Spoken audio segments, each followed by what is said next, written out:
Fantastic Tones for Human Bones. Welcome to Fantastic Tones for Human Bones. My name is Robert Woods-Ledoux. My co-host, Mark Piscucci Clifford, is here. Hello. And today we have the honor of speaking with Reeve Schumacher. Hey there. Hello, Reeve. Thank you for joining us. Thank you for having me. A visual artist, a musician, and an enthusiastic liver of life, by my estimation.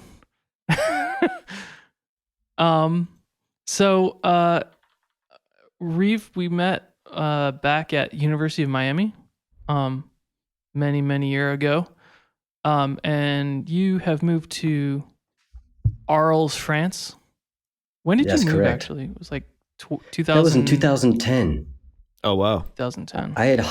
I had hung around in Miami until then. Mm-hmm. And I had met Melanie, who's from Marseille. And we had stayed 3 years in Miami. But then she got pregnant, and it was actually cheaper to fly home for her to have her ultrasounds than it was for us to pay out of pocket because we didn't have insurance. Oh my God, ma'am. So then we were looking into having the baby in the United States, uninsured, and to have a cesarean section, it would be like $20,000 or something like this if anything were to go wrong.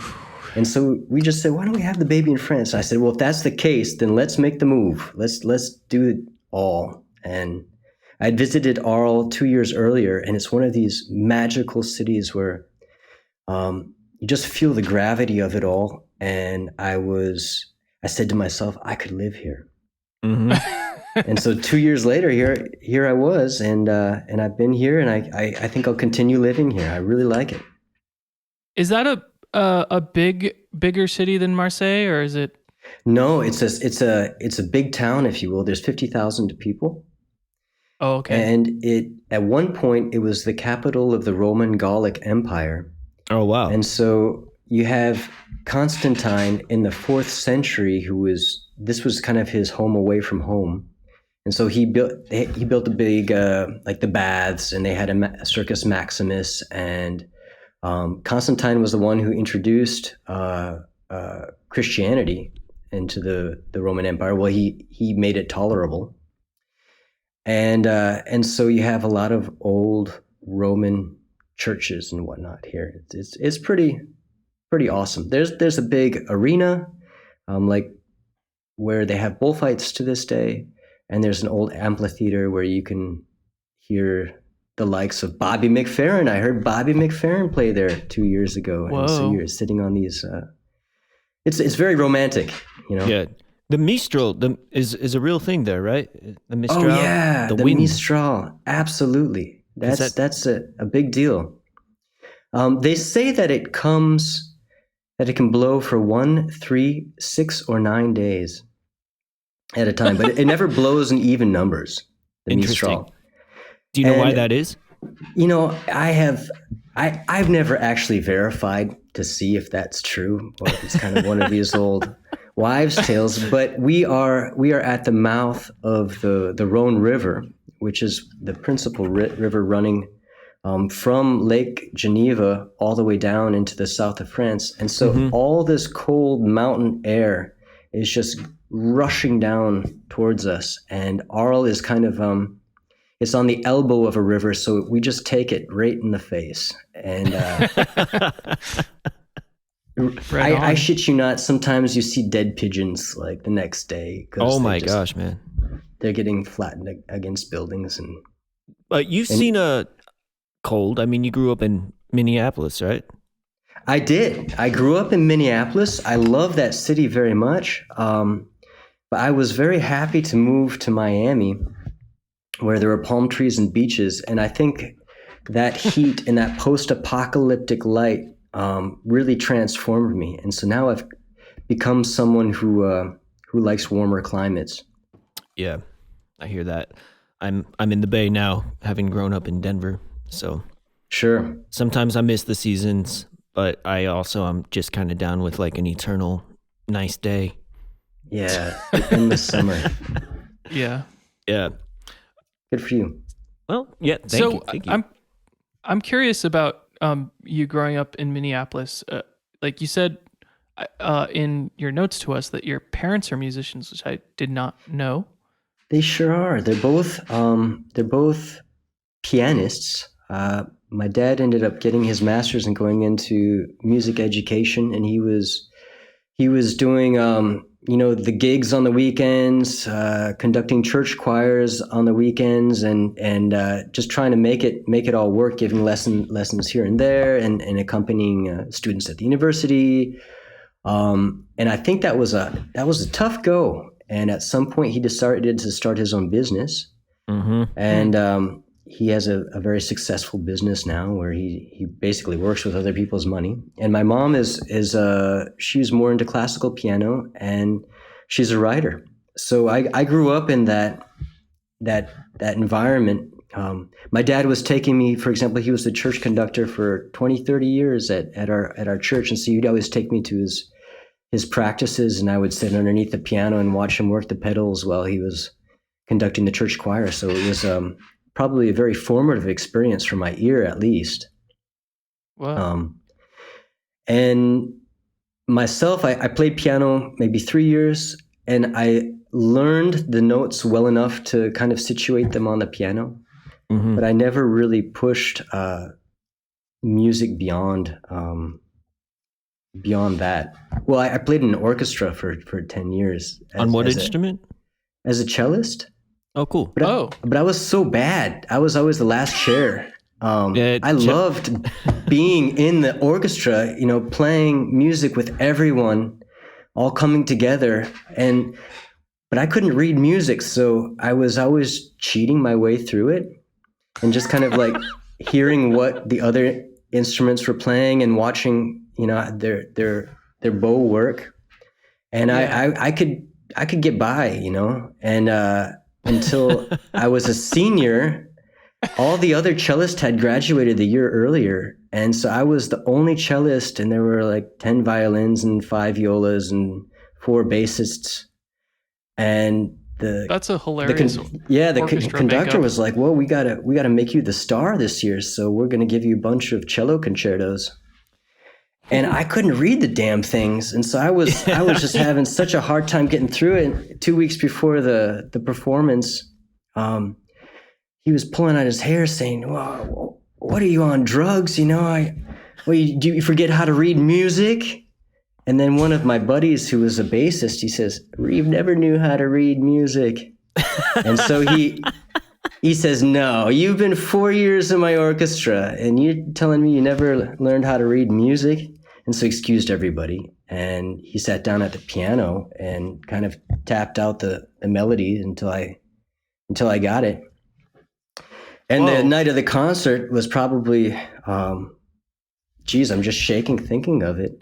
I was starting with some sort of Hungarian rhapsody, and it has this huge upstroke and 8 bars of solo before the rest of the orchestra comes in.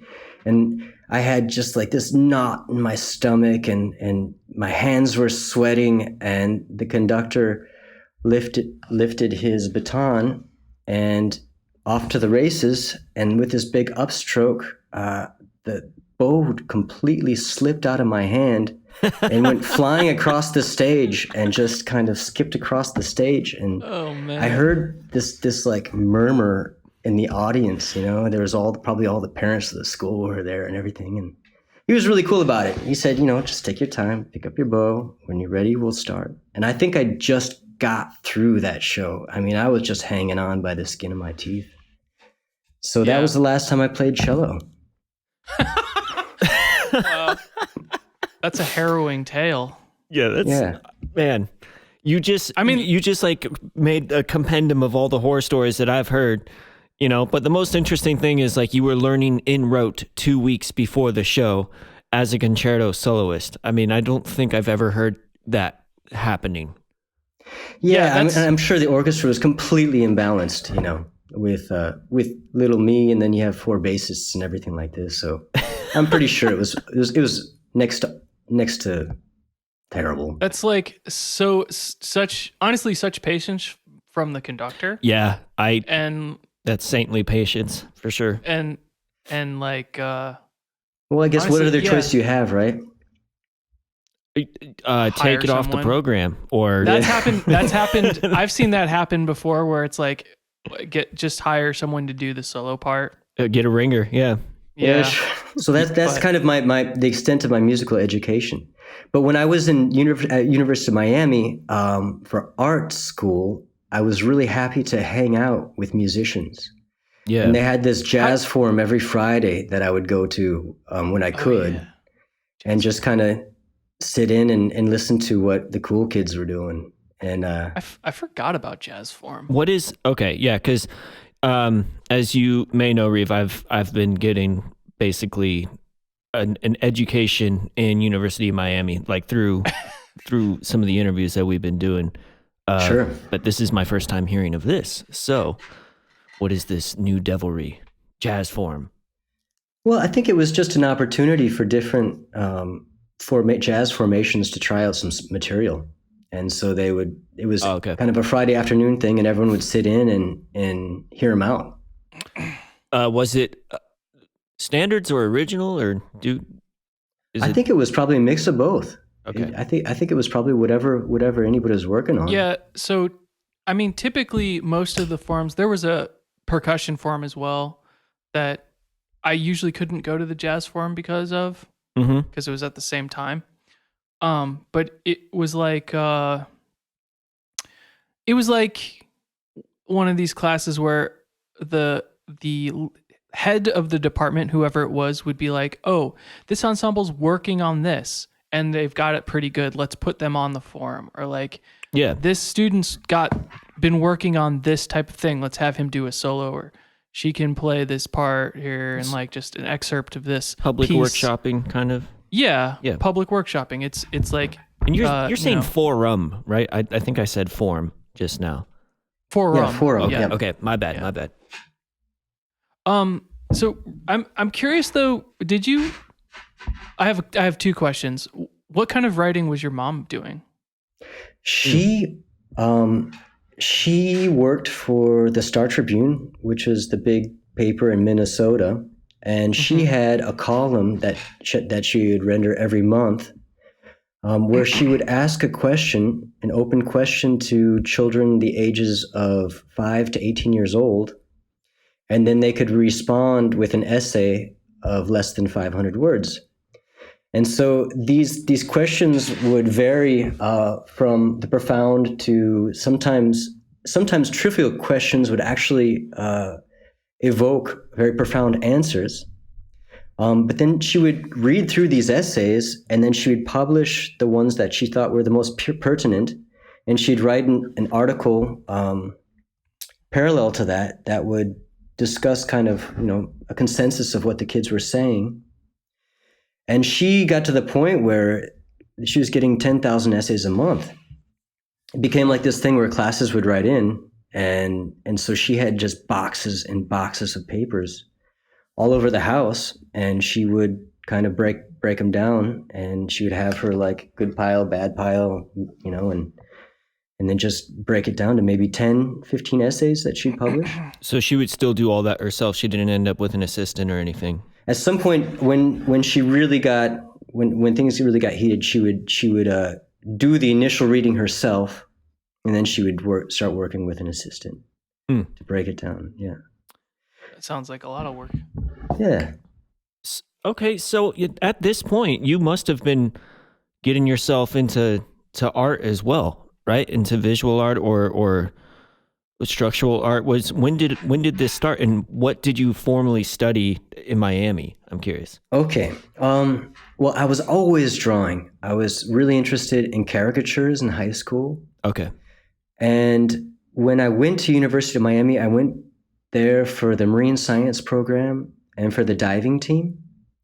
Okay. Really? Neither of which I continued with after a year of being there. Number one, I wasn't a good enough diver to be on the team. They have an amazing diving team, or they did at the time. So I was practicing kind of with the team, and in the meantime, I'd found a gig doing the Miami Heat halftime shows for the Miami Heat basketball.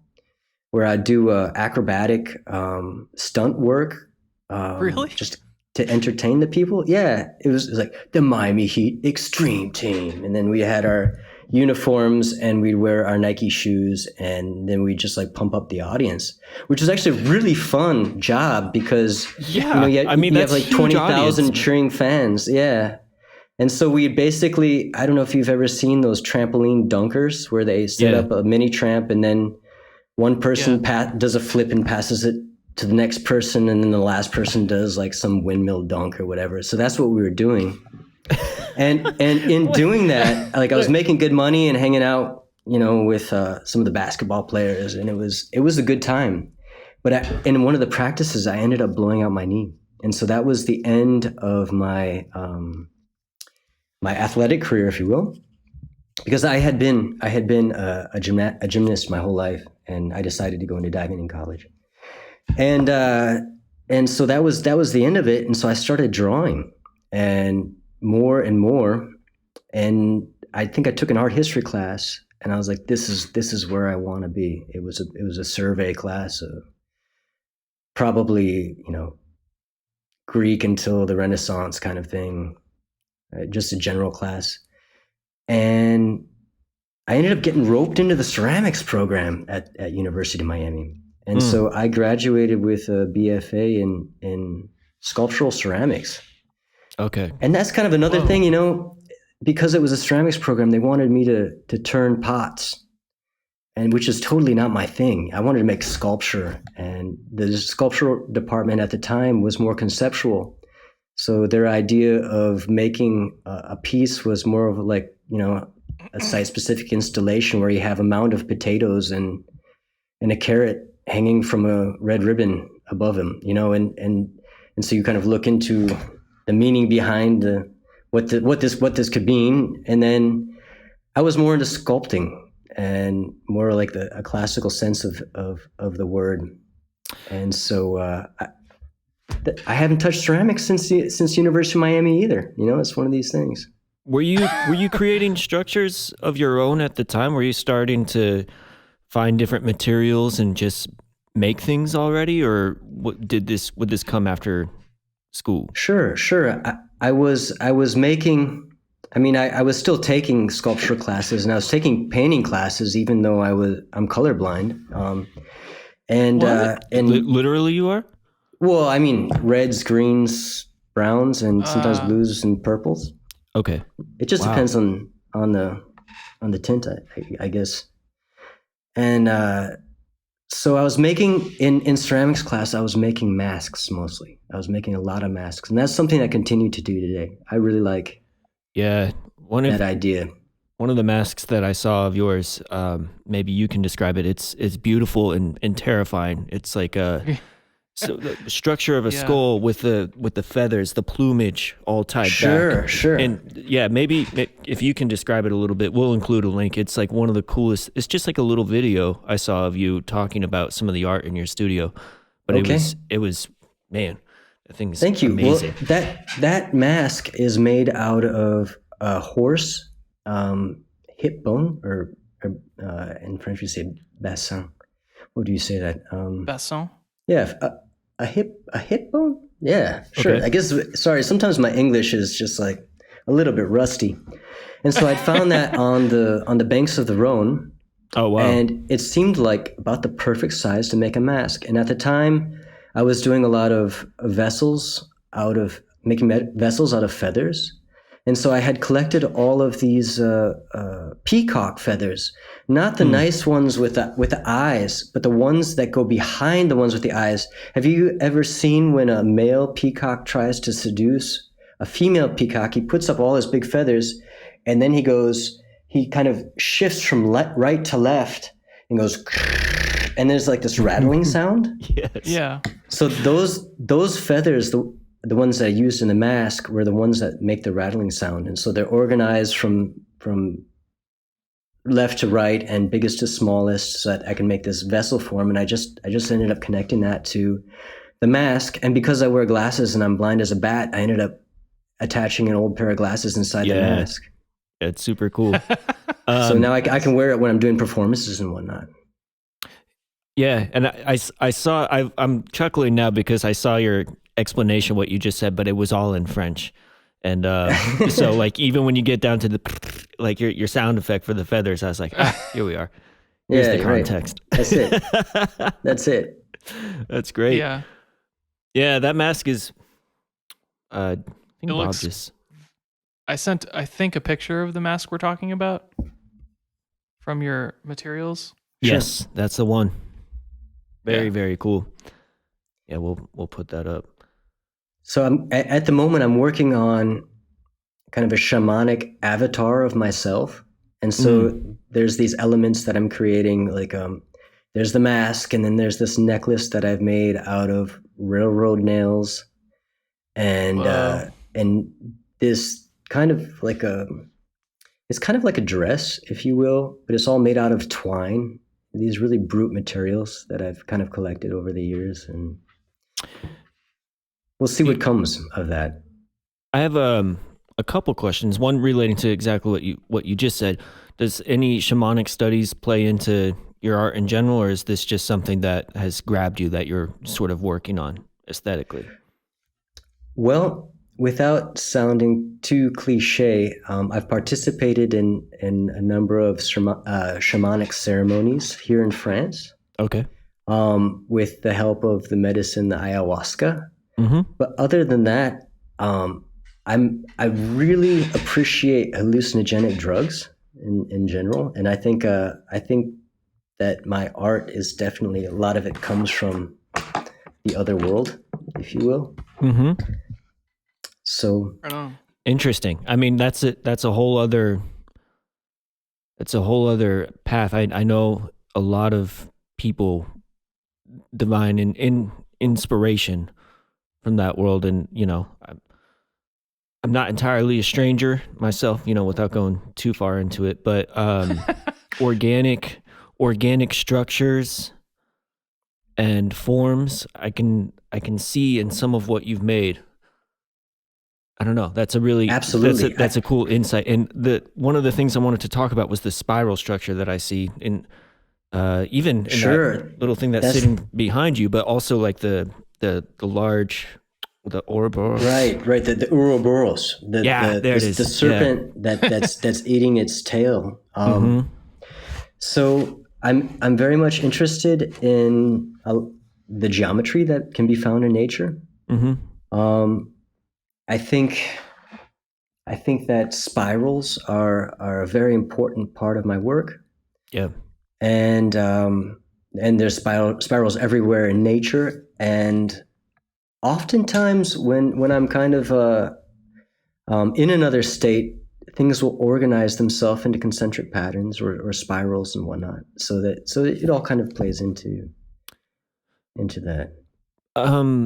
Do you, if I can ask, feel free to decline, but do you ingest hallucinogens in your studio, or do you like to be outside, or is it? I'm just curious. I just have to say one thing. Since I've had kids, it's kind of a rare kind of thing. I see. So the last 10 years, I've cooled my jets, if you will. Yeah. But yeah, no. Usually in the nature, I like to be in the nature. Sure. Okay. But I have actually made things while on mushrooms, for example, and they've turned out really well. I like material. I think that the tactile aspect becomes way more important. This handmade stuff, as opposed to just working with a tool that then that puts a distance between you and what you're working on. Like that hand contact becomes very important. Interesting. And what is it like in France? Like out here, it's like starting to become decriminalized here and there in different cities popping up, which I think is cool. But are they pretty strict out there? Yeah, I think they're behind. They're behind on all of this. Okay. Yeah. Right on. Well, just curious, but that's a really cool insight, and I appreciate you going into that just a little bit. Interesting to think about. If I may, just to go back to the spiral, one of the last installations that I made is actually 200 meters of mooring line. Okay, is that the Echo? Yeah, exactly that I entitled Echo, that are suspended in a space, and it's almost like a 3-dimensional drawing through space, in which I use this mooring line as my line. And so so it looks like a 3-dimensional sound wave, if you will, kind of coming out of nothing, or it kind of looks like a whale, or the hull of a boat. I'm not sure, but it's really thick cord. I mean, it's probably where was that thick. space? I feel like the space plays a big that's has a cool big space. Coloring of the way it looks and feels. Sure, it's kind of a building that's falling apart, and there's this beautiful ceiling with wood that's probably hundreds of years old, oh wow. And these walls that are kind of falling apart. And then at one point it was a house, so on the floor you have some tile work, and you can kind of see how the house was divided before. Like, here was a bathroom, and then you see tiles that might look like they were more in the kitchen. So it was interesting to work in the space and really feel the energy of it. It feels very much lived in. Is that so I've seen, just looking around on some of the stuff that you've been up to in France, like sometimes you are getting into these like really interesting spaces. Like, is this an actual establishment, or is this just a place that you found that you decided to put an installation inside of? Okay, this is an actual establishment. It's called the Croisière, which is a cool place where you can grab a kebab and get a drink and play bocce ball, as you can go see a film screening, open air. And then they have exhibitions that were associated with the Rencontre de Photo, which is the biggest photography festival in the world is happening here. It's been going on for more than 50 years. And so you have this it's kind of like just this big meeting point of photographers. And the guy who owns the space offered up his space to artists. And so although I'm not a photographer, I work a lot with the image as well. So thanks to that, I was shown during this festival. But the city itself has so many old churches and old like convents and just cool places in general that could be a place to show art. A lot of it became secular after the French Revolution. For example, there's this church here in Arles called the Église de Phare Pêcheur, and it is just this voluminous church. It's the biggest church that's here. Is that Brother Preachers? Brother Preachers, that's right. Church of Brother Preachers. It's a Dominican church. And I think from the 14th century or the 15th, they started it in the end of the 14th century. And it's a church that has 7 or 8 seconds of reverberation. And it's owned by the city now. And so they give it to artists to do exhibitions. And so I did kind of like the sound corridor in there. And it was really interesting. Like, I didn't play with monitor speakers because I felt like I really needed to play the space because it becomes this soup, just this soup of sound. That was a very interesting experience. But that church had been 30 years ago a parking garage. And 40 years earlier, it had been all run down, and they just used it as like a passageway to get from one side of the part of town to the other. And so, and underneath all this is a crypt, where you'd find bones and sarcophagus, and Wow. This sort of thing. So you're in this energy, and you don't get paid for these kind of exhibitions, but they do offer you the space. Yeah. So that's just brilliant. That's a wonderful chance that we had, opportunity. Yeah, you were saying that maybe France is behind in some regards, but I feel like Europe in general has their act together a whole lot more in terms of supporting the arts. That's just the sense I get. But man, everything that you're saying just makes it sound like you live in a very magical place. Arlo, is that how you Arl? We say Arl, yeah, Arl. I would agree with you. I think it is a magical place. Van Gogh was kind of, he was shuffling around town. This is where he wanted to start a painter community down here with Gauguin, and so he, you have Van Gogh that was here. You have these. Yeah, that's amazing. You have Constantine that was here. I mean. It is a city that has gravity. It really attracts interesting people, and there's a great community of people here. And I'm looking forward to seeing where it goes in the next 10, 20 years. Yeah. So you were just talking about using that space. Maybe we can start talking about some of your sound installations and your music. Can we start by just saying, for that particular exhibition, what you'd already talked about? How were you activating the space? What sound? What were you playing essentially, or what had you installed? Okay, well, I guess to start from the beginning of the sound installations and whatnot, we'd have to start with a project that I've entitled Sonic Braille, and that is a project that started as a drawing, an architectural drawing, in which I was asking myself the question, how do we go from, for example, a triangle to a circle? So in this drawing, I was answering that question by adding the side of a figure. So I'd go from a triangle, and then I'd add another side the same size to form a square, to pentagon, hexagon, septagon, octagon, etc., until we were getting to, towards 36 sides. And by the time you get to that point, it starts becoming more circular in form.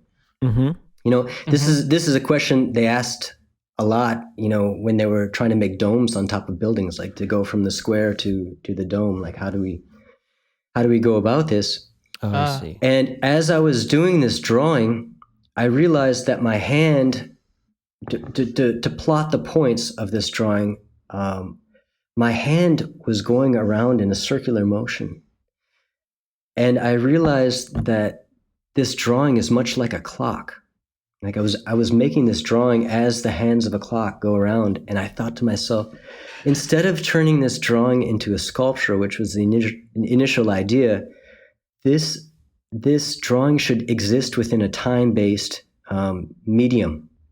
And so being already interested in music, and I decided to apply that to the vinyl record. So it started off as a very rudimentary project in which, you guys know, on a 7-inch, for example, on any record, you get after the record is over, it turns on in this endless looping. Yeah, the endless groove, I think, is what they call it. Yeah. And Except so, for if you have a new fancy record player that cuts it off, like mine does, so I can't quite listen to the Sonic release. That's so frustrating. You have to go in there and like rig it. Cut some wires. I know. Yeah, exactly. And so basically at the end of these discs, what I'm doing is I'm applying cuts with an X-Acto knife perpendicular to the groove itself. Yeah. And so basically every time the diamond or the disc or the cut passes under the diamond, it makes a click. Yeah. So if I were to make a click at 0 degrees and at 180 degrees, we'd have 2 clicks per revolution. So we go click, click, click, click. And so what I did is I took this drawing and I made a musical score. And there's columns that would be an individual disc. And so I would play this trajectory of discs. And so it starts off as kind of like this weird polyrhythm of like metronome sounds. But by the time you get to 36, it sounded like rainfall, or there were moments where it sounded more like horses galloping. Mm-hmm. And it's hardcore concrete music, electroacoustic concrete music. And I was talking to a friend about it, and I told him, I said, I really want to bring this music into tonality.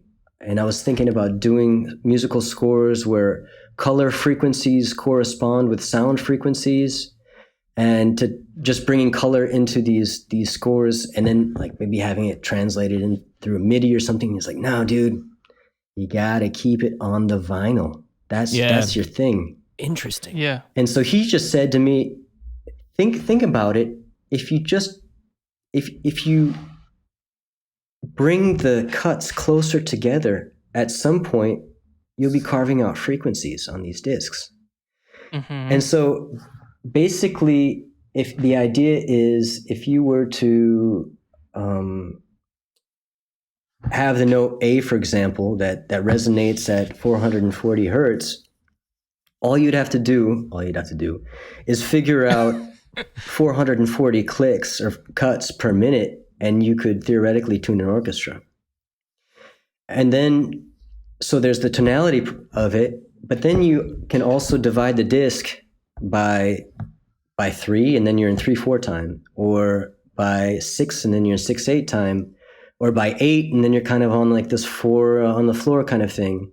But where it starts getting interesting is where you have these polyrhythms, where you have, the discs turning, one's going at 7/8 and the other's going at 12 or something like this, and having two record players. Yeah. So I have 3 record players I use. Yeah. And I try to keep them going at about the same speed. Like there's this nice kind of phase pattern thing. Yeah, that was happening. one of my questions watching. I mean, and then we'll get there, but sometimes you throw a looping pedal into the mix with your own stuff. You know what I mean? Like, but anyway. Right, yeah, right. I was very curious about the looping pedal is not actually used for the discs themselves because they're already on a loop. The looping pedal is for my voice. Yeah, and sometimes added percussion as well. But sure. But you're just cool with like the records phasing a little bit? Like you don't mind if it's, because I mean theoretically they're going at the same pace and they're the same size. It's going to be cool, but you have to like start them, synchronize like the start as well. And you're switching out records sometimes and stuff, right? So there's going to be some phasing. I'm not much of a DJ. I mean, I guess you can stop a record and then have it come in at exactly the same time. So yeah, I'm cool with phasing. But cool. that having been said, I try to keep it straight. I gave my discs to a friend of mine who is more of a DJ. He's quite skilled in that domain. Mm-hmm. And he had him going at 45 revolutions per minute, 33 revolutions per minute, and he was messing with the speed, and it took on a whole different kind of like this organic beast started coming out of my tools. I mean, these are my tools, Yeah. So it was interesting. I think these discs can be interpreted, That is really, really cool. That must have been fun to see. Bob, can we listen to a little bit of this? Yeah. Gosh, where should we start? How about maybe let's play this 2015 one, because it seems like Sure. That's kind of like when it just started hitting tonality. Because you start adding elements after this, and this seems like a more bare bones presentation. Absolutely. of yeah. All right, so this is consecutives.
That's a really strong piece of music. Yeah, in my opinion. it's amazing. Thank you. Well, I was mistaken. That was actually the first piece that I had done with Sonic Braille. There is no tonality in that piece. That's kind of the cacophony of metronomes, if you will. But the interesting thing that happens with that, like what happens with so many great pieces that are somewhere in minimalism or ambience or something, is like you hear other things coming out on top. Like your ears start to interpret it because there's too much, like you're not going to break down each rhythm and analyze it and follow it. I started hearing melodies of their own come out on top. You know, like little beautiful pulses. Just it's a really beautiful thing to sit in, you know. Very cool. Great, thank you. So, I'm curious about the score images that you sent. For here, let me put like this one in the Zoom chat, just because like maybe you can help us understand how and if this relates to like this kind of music. Okay. Because it's not immediately obvious to me how to translate this score to like making a Braille disc or something like that. Sure. Well, if you look at the score, it reads from left to right, and there are columns. And in each column, there are 2 points. There's the top and the bottom point. If you think of a disc being opened so that 0 degrees, say we cut open a disc at 0 degrees and we open it into a straight line. Mm-hmm. Okay. So those 2 points are the same, actually. And then as you read to the right, the next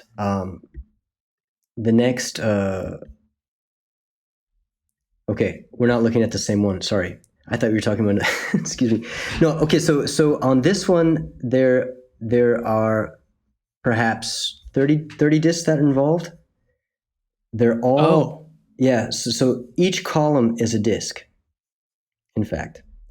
And with this one, what I tried doing is I tried making a sound piece that went with it, but I also turned this into a sculpture. So two seemingly very different things actually share the same DNA. I think that for your listeners, I'm going to have a very hard time really explaining how to read these these musical scores, but I would be happy to do that another time, Bob. The idea, though, is that these are all drops of ink that are on the page, and each drop of ink is a cut in the disc. Okay. That's the basis of this. And these drops of ink, they have relief to them, and so it's almost like Braille, if you will.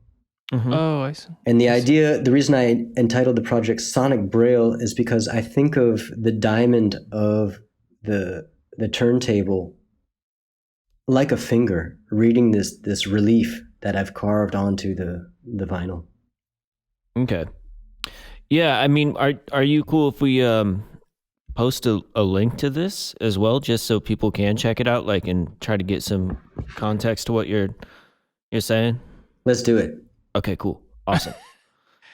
Yeah, because this is beautiful to look at, and then imagining like the way that you had just described cutting a record and straightening it out. Like I'm imagining sort of reverse engineering that, where once you apply these dots that you're talking about at particular points in the record, right?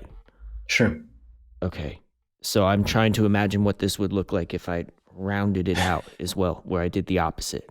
Well, keep in mind though that every column is a separate disc. That'll help. So it's like perhaps let me put this image in the chat. Is it? I'm imagining that these are more the discs that we're talking. Why isn't this going in the chat? It's not letting me. There we go. Okay, this one where you have like, is that more like where you have basically one concept per disc?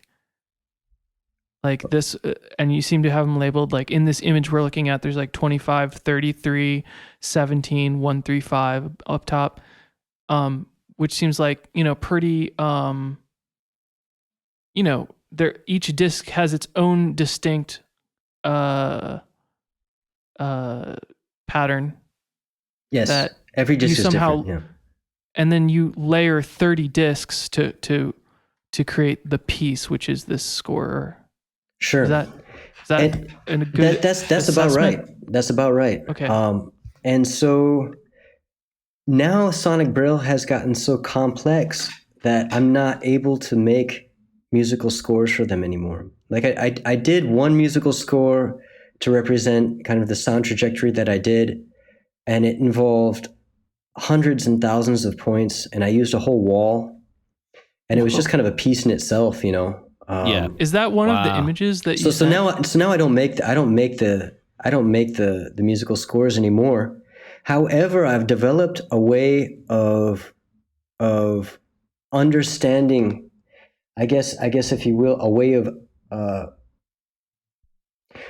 putting it down onto paper. So if I ever lose a disc, I can go back and I can recreate that disc, if you will. Oh, I see. It's a different way of looking at it, but it's just numbers. It's just numbers, and it tells me, for example, which note I want to hold, how long it should be held, and where it should be placed on the disc, if you will. And it's much simpler. It's a lot less aesthetic. Mm-hmm. But it's a form of notation, though. It's a form of notation. That's exactly right. Who couldn't read music. So, okay. So you just said which note are you saying which cut, or are you starting to talk about now getting tonality within this as well? Yeah, now I'm talking about tonality. Yeah, tonality. Can you describe that a little bit? Because that's very fascinating. Yeah. So as I said before, the closer that these marks are together, the higher the pitch you'll make. Oh, right. So for example, if I were to make, which I have, if I were to make a disc using, for example, every quarter degree, I make an incision. Every quarter degree. So that means there's 1,440 cuts on the disc. That sounds like a mosquito. Oh, wow. And because it's so because I can't be extremely precise when they're so that close together, you get these weird like variations that kind of gives it a groove. So it's like a mosquito groove. I guess the closest, the lowest I can go is probably every 5 degrees is a recognizable bass note. Every 6 degrees it can be a bass note, but it starts to get like really like the staccato feeling, because unlike a normal frequency where you have your ups and your downs, this you have just your ups. And so okay. So at some point it just becomes like a rapid succession of clicks. Right. How do you work? What math do you use to translate what revolutions per minute to hertz? Like, do you? Oh, I don't even bother with that. I'll be honest. in the beginning, I was interested in, for example, trying to translate a melody from a piano, and it's ridiculous when you're trying to make a cut every 2.33 degrees. At some point, you just don't. I mean, I did it to try it out, and it works, but it's much easier to settle on like, whole numbers, or, right. 2.5 as opposed to 2.2. You know what I'm saying? Yeah. Because basically what I do is I make a jig. I got a jig. And you put this record inside the jig, and then with a straight edge and a cutter, I can place the straight edge on whatever degree I want the cut to fall on, And are you? So you started. When did you first did this in 2015 or? Yeah, that was it. That was the beginning of the project. Are you still making those records Big today? time. Oh yeah. Yeah. Yeah, there's one that was hot off the press just yesterday, and I was really happy with it. Right on. Especially because the sound has evolved so much that now I can even make harmonics. Yeah. So now Wow. it's just a question of placing a second cut in relationship to the first cut. Oh wow! and Like then it's a playing- lighter cut, like a thicker cut and a thinner cut. No, they're the same. They're the same. Well, I try to use the same amount of pressure on each cut. Okay. But basically, for example, if I were to do a cut every 5 degrees, that would give me like this bass drone, right? Yeah. Okay. But if I put a cut 1 degree to the left of every cut that I've put, there's basically 2 cuts that is going over. A really interesting phenomenon happens. 1 degree is 1/5 of 5, so it gives you the harmonic fifth of the bass note that's playing. Oh, okay. See, I wouldn't expect that because Well, think of it like this: if I divide it into 2, for example, so it's 2.5 degrees. If I put 2 Yeah. cuts, 2.5 degrees, that's just simply an octave higher. right. Or for 1.25 degrees, it's going to be 2 octaves higher. But since it's an odd number, it's producing 2 pitches. Not because it's an odd number. It's just because there are 2 cuts. Well, I mean, that's what makes it 2 as opposed to just 1 at a different ratio, right? Because like if you put 1 at 2.5 degrees, then you just have cuts at 2.5 degrees. Exactly. Right. So Right. But if you start playing with that, for example, if you had, you can do harmonic thirds, fourths, fifths. You can play around it. I'm curious. And that gives the sound this like really nice kind of distortive quality to it, because you hear the bass note, but then you hear this overtone coming in, and it definitely adds to the texture of the sound. I think that the timbre of this project is I don't think you can imitate it. Yeah. That's I cool. don't- So have you tried this where you do multiple ratios on a disc? So if you're doing, like you said, 1 every 5 degrees, and then doing another every 3 degrees, and then sometimes they will intersect and be the same one. Yeah, sure. You've done that. Sure. Yeah. I've What tried is that. the I've effect tried there? overlapping, for example. I've tried overlapping. I've tried different harmonic processes. The overlapping doesn't work so nicely. It gets really messy. What do you mean by overlapping? Is that what Okay, I so said? if I were to do a cut every 3 degrees, and at the same time, if I were to do just a cut every 5 degrees and just continue Right. around the disc like that, Yeah. Okay. there are patterns that are formed, but they're not very recognizable, and it gets messy. It gets messy. I see. So, but when you were, sorry, just to go back to the harmonic fifth again, you're talking about making different ratios on the same disc, right? It's not a resultant of 2 different discs running at the same time. I just want to understand. I think Bob got it, but I'm still trying to picture it. It's on one disc. It's on one disc. It's on one So disc. it would be like, it's like 2 cuts, both running at 5 degrees apart, but displaced. Exactly. Oh, okay. Thank you. It's a displacement. I see, but it's a small displacement. Yes. Oh, As opposed to an even displacement, which would just double the octave. okay. That's what you were saying. I'm sure at this point we've lost like half of our listeners. No. That's what they're in here for. Yeah, this is my favorite It's like stuff. this is the dive. We're in the cave right now, man. So that is very cool, and especially because we're gonna put up pictures and links to what it looks like when you're performing and what it sounds like. Sure. It's like a singular instrument and sound, and like you said, like you can't really replicate this with anything else. So it's worth it in my opinion, to illuminate exactly how it's happening. It's very fascinating. So thank you for going. For this music as well, because I want it to be understood as what it is. I'm not using pedals and effects and patches and whatnot because a lot of people have asked me, man, you could really get a bigger sound if you were just to, put it through some reverb or some gain or some distortion or, Of course. I like the purity of it. I like the purity of the sound. So for now, at least, I'm keeping it kind of the way it is. Yeah.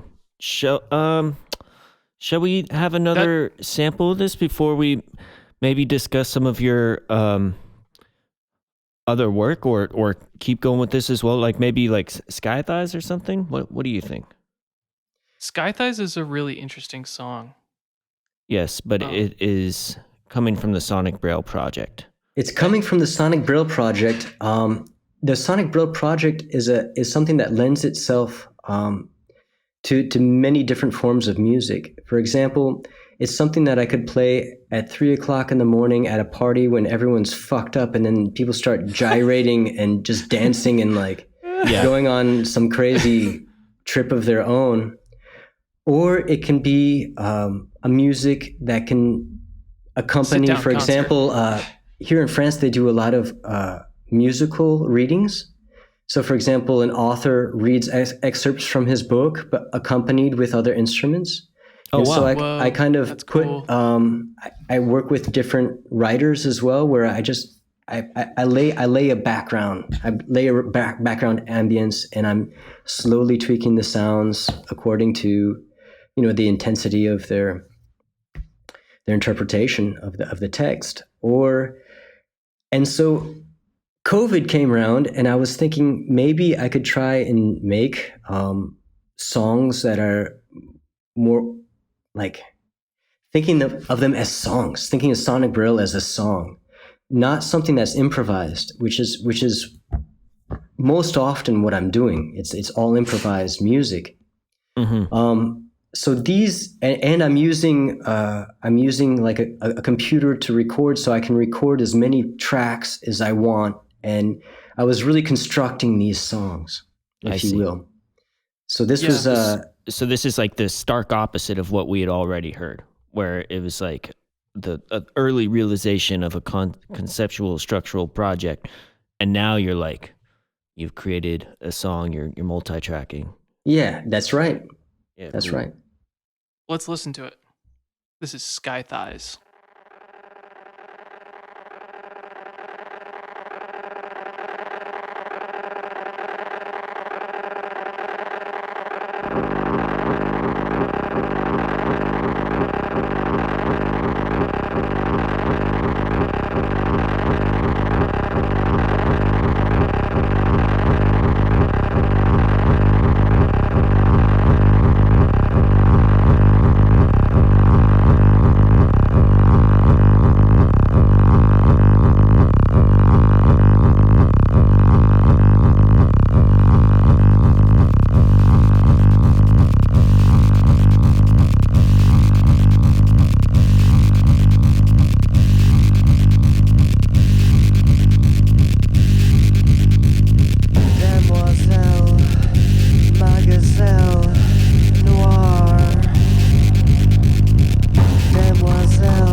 I love that bloom right there on the end. I'm not sure what that is, but I loved hearing that. Neither am I. I think it's pretty intense. I think that was probably a Gregorian chant that I was spinning backwards on the turntable at the end. Very cool. Yeah. Yeah, the style of singing almost brings to mind like a Scott Walker type declamatory, like it almost seems like you're holding these visions, and it's cool. It's intense too. I really like the song a lot. Do you listen to Scott Walker at all? I don't know who that is, no. Wow. But I'm going to check him I out. think you might Scott like Walker. I'm writing it down as we speak. Yeah. Let's maybe we'll talk. We'll have a Scott Walker talk after the pod. But Walker. so I'm curious about how you we have skipped obviously a lot of your music and jumped right into the sonic Braille. Sure. But one thing I guess that's interesting is that a lot of your older music is very you still have a lot of interesting elements, but you definitely were like a singer-songwriter more or less. Sure. Like you were writing songs on guitar that had more like verse chorus forms. And this is really something else. How do you think about coming up with a song like this? Like what inspires you to make a song like this? And I'm not sure if I want to answer that question. It's okay. You don't have to. Intensely personal. That's all good, man. I mean, the root of this song, but I can tell you though the intention behind it is what I want to say. But the root of this song, I made this disc that I really like, that bum bum bum bum bum bum bum bum bum bum, which is in 5/8 time. I like that groove. And so I just started matching discs that I thought worked well together, and the form kind of found itself, as a matter of fact. Mm-hmm. And then I had these voices on the looping pedal where you have like this kind of like fake shepherd's tone, if you will, like this ascending voice that never seems to stop ascending or descending, Yeah. And so just putting these elements together, and I wanted some drums on that. So I got my kid's drum kit out, and I don't know how to play drums at all. So I just individually like had takes of me whacking on the drums in different ways, and kind of put them all together. That's cool. And you were just you already said you were working in recording into the computer. So were you doing any processing from the computer, or was it all external of that? Like in terms of effects and stuff like that?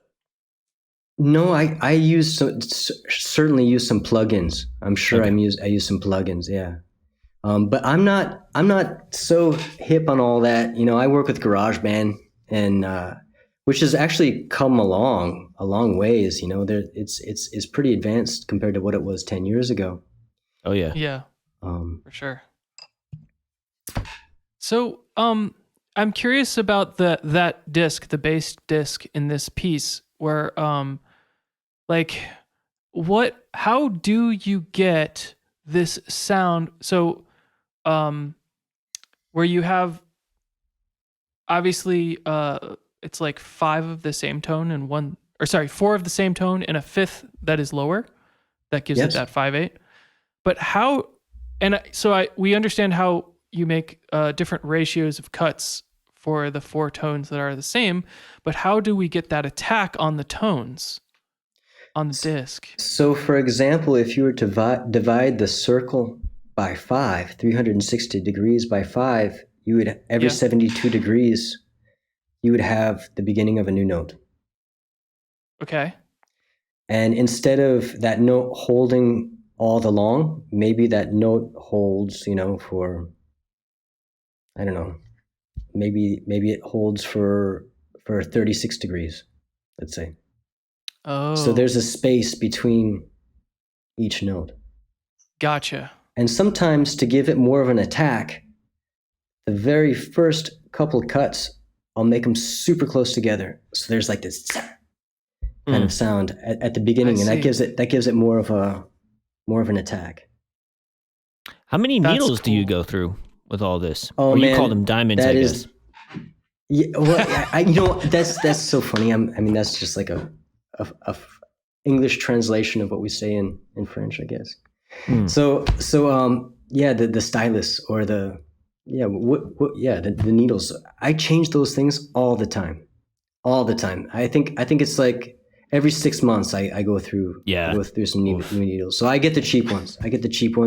The spherical ones are better. They hold up longer. Yeah. Because you can have the oval ones or the spherical ones. And I get the spherical ones. And, just try to keep it cheap as possible. Yeah. I mean, that definitely occurred to me because every time I have to switch that out, it's like, it's a little bit of But a guitarist goes through strings, Yeah, exactly. So. Right. This is your instrument. This is my instrument, right? Yeah. And so to get back to performing, I have 3 turntables, and then oftentimes what I try to do is use a speaker setup that's maybe a little bit unconventional, or to actually create pieces using speakers. Should we transition into talking about Phare? Yeah, sure. That'd be great. So that's a newer thing, right? This is a more newer project. This is a totally new project. This is my latest, greatest. And it's basically a totem of 16 loudspeakers. Yeah. And 4 amplifiers that are with a number of fluorescent tubes on the back side. So it's sound and it's light, and they're all ratchet strapped together. Yeah. And they're suspended from a motor, which is then in turn suspended from the ceiling. And this motor can turn this mass, which is about 300 pounds, up to 60 revolutions per minute. Oh my gosh. And so then what ends up happening is when it's going very slow, you kind of have like this more meditative feeling to it, where you see the light and then you see the sound, you hear the sound, and then you see the light, and it's kind of it's softer. But as it starts picking up speed and you start getting towards 60 revolutions a minute, you start getting the Doppler effect. And that's really interesting as a spectator, because I think there's like the acousmatic work where you have these speakers that kind of go all the way around these individual channels, and you can. But this is a different beast. It's turning the sound that I'm producing into like an ambulance going by. Meow, meow, meow. And so it really, especially because there's the light as well, it really messes with people's perception, and they have very physical reactions to this, to the piece. And so with this project, Phare, it's called Phare. I specifically chose the French word instead of entitling it lighthouse, because I think lighthouse is just such an ugly word. And Phare has this like reaching aspect to it. But I'm working with a friend of mine, Pascal Montali, on the piece and the sound that we're making for the piece, and we actually preconceived certain sounds and created certain sounds specifically for the climaxes when this is really turning fast. And so what we did is ended up making shepherd's tones out of some of my sonic Braille disc. Mm-hmm. And I'm sure that a lot of your listeners know what shepherd's tones are, but I'm just going to go over it really quick. Yeah, no, please. I was almost going to force a diversion earlier when we brought that up, but let's do it now. Yeah. So a shepherd's tone is an illusionary tone that basically creates the sensation of a sound continuously going up or continuously going down, or the both. And the way it does that is by creating 3 separate tracks that are playing all the same progression of sounds, an octave higher and an octave lower. And so with sound, with volume controls, for example, you have the highest octave, you have that coming in at a regular volume, but then you have it fading out. So, and then the middle octave, you have that volume curve flat. And then the octave lower, you have it fading in. And so basically you can, it's pretty neat little concept. But I was able to figure out how to do that with Sonic Braille. And so there's like the aspect of the harmonic series. Do you work that into what you're doing with that? Because no, it's not technically exactly a shepherd's tone what we're doing with the Sonic Braille discs. Okay. But it's based on the same principle. Yeah. And so what I did is I took a Sonic Braille disc and I spun it as fast as I could and recorded it all the way to it coming to a stop. And I divided that sound into 3. And so you feel like it's just like this bomb dropping basically. And so my friend who works on an Octatrack, he ended up sampling some of that and using that as material, and then he was filtering it and whatnot. But it basically feels like we're piercing reality and like going. I mean, with these lights and the sound, and it's kind of the idea, like in alchemy, like the be all end all is turning gold into light, and then when that happens, you're like piercing the bubble of reality. And so that's kind of what I feel like is happening. Really magic stuff is happening when this piece is in gear.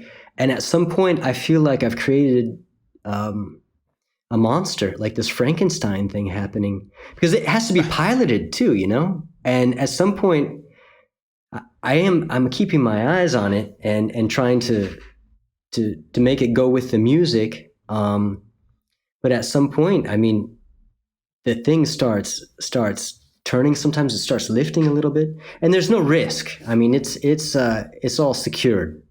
I was gonna ask where is the audience within this? Is it rotating around them, or no? Are they in the center. In this particular installation, the audience there was kind of there was a stanchion with ropes that was keeping a safe distance from the listeners. Yeah. But where I want to go with that is create multiple totems, and each one has their own voice. Oh yeah. So that it becomes this forest of like screaming amplifiers. And they're not always screaming. You know, sometimes Sonic Braille can be very calm and very ambient. Yeah. So I have a logistical question about how you solved this particular problem, because I see the one image here which scares the hell out of me, where you're spinning it around and the cords are still connected to the amplifiers on the other side of the room. Sure. So that was before I had the motor. That was like the prototype version. I was just trying to test the sound, so it was me myself who was spinning it. Okay, I see. Yeah, but then the cords they would wind up, and I gave myself the ropes that's hanging the installation. Right. I gave myself enough cable, speaker cable, so that everything could twist up and get all knotted up without them being ripped out of the amplifiers. Yeah. But how do you you obviously solved that problem by putting the amplifiers in the totem. Exactly. So, but how do you solve the power problem? That's a big problem. Well, they have solutions to that. Obviously, when you look at a backhoe and you can swing these things around, and they can keep turning around. And I don't know what the vocabulary is in English, but in French they called it a collecteur tournant électrique. And basically it's two discs, two copper discs, and one is turning, And there are the cables that are attached to these discs, and they're hollow, so you can actually put another cable going through there. And so the cable that was going through that was the power cable for the speakers, for the amplifiers, for the speakers, and for the lights. And that's how it works. That's how it works. Wow. I'm not sure what they call it in English. I'm sorry. It's okay. I can look. Yeah. I mean, this is an amazing thing that you've built, honestly, in my opinion. I remember when you first sent me that video of the of the show, I was like, oh my God, what is Reeve doing? But it's and like, yeah, it's such a beautiful thing. So you have, I guess, you have sent us this really long mix. It's like 30 minutes. Something. That was from a live performance that we did. Okay. Mm-hmm. And so what we ended up doing is recording straight from the mixer, but also recording with a Zoom recorder in the space. Okay. And putting those two recordings together and kind of doing a push and pull with those two recordings to give it more of what it really sounded like, I think, in this space.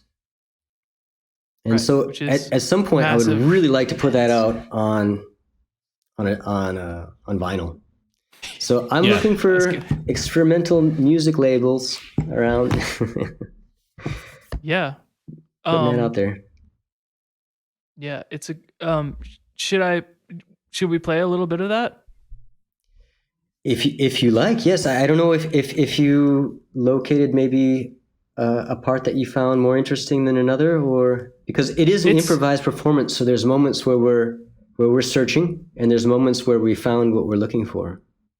Yeah, I mean, on the whole, it's funny. This kind of touches back to our psychedelics talk earlier. I think when me and Mark had a little conversation about this, I was like, make sure you smoke a fat one before you listen to this mix, because it's such a journey. Like, it's like, I don't know. It's really great. It's like, and I can't really, to be fair to you, I can't choose a great section of it because it's all so good, and I feel like it's such a complete piece that I'm not going to really be doing justice by doing an excerpt. However, for the sake of time, I'll be doing an excerpt. All right.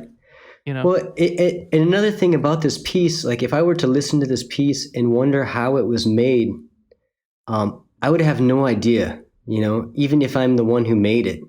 And I think that when that happens, when you create something like that, I think that there's something working. I feel like it's kind of beyond understanding, beyond intellectual comprehension of what's going on. And that's what I'm looking for. I'm not looking to make heady experimental music where that's like that's pinned itself into a corner. I think that it should be one kind of music where you want to roll a fatty and just experience it and go along for the ride, and not have any kind of. Well, I think the great thing about something like this and the way that you present it is that it does both. It is heady experimental music, and like you said earlier, like it's something that people could have a weird dance party to, or have a nice sit down concert listen to. Sure. Well, I think there's elements of both those things in this recording. Yeah. So I'll play from the beginning, just maybe 2 or 3 minutes. Can I suggest that you don't play it from the beginning? Because the beginning is kind of misleading. It's like this Pink Floyd-y like piano chord, like an F sharp minor or something like this going on. I think it definitely sets the ambience, but I think as far as Sonic Braille is concerned, maybe you'd be interested in going a little bit farther. Okay, I'll drop the needle elsewhere, so to speak. Thanks, Bob. All right. Here's a section of Phare.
Yeah, I mean, Wow.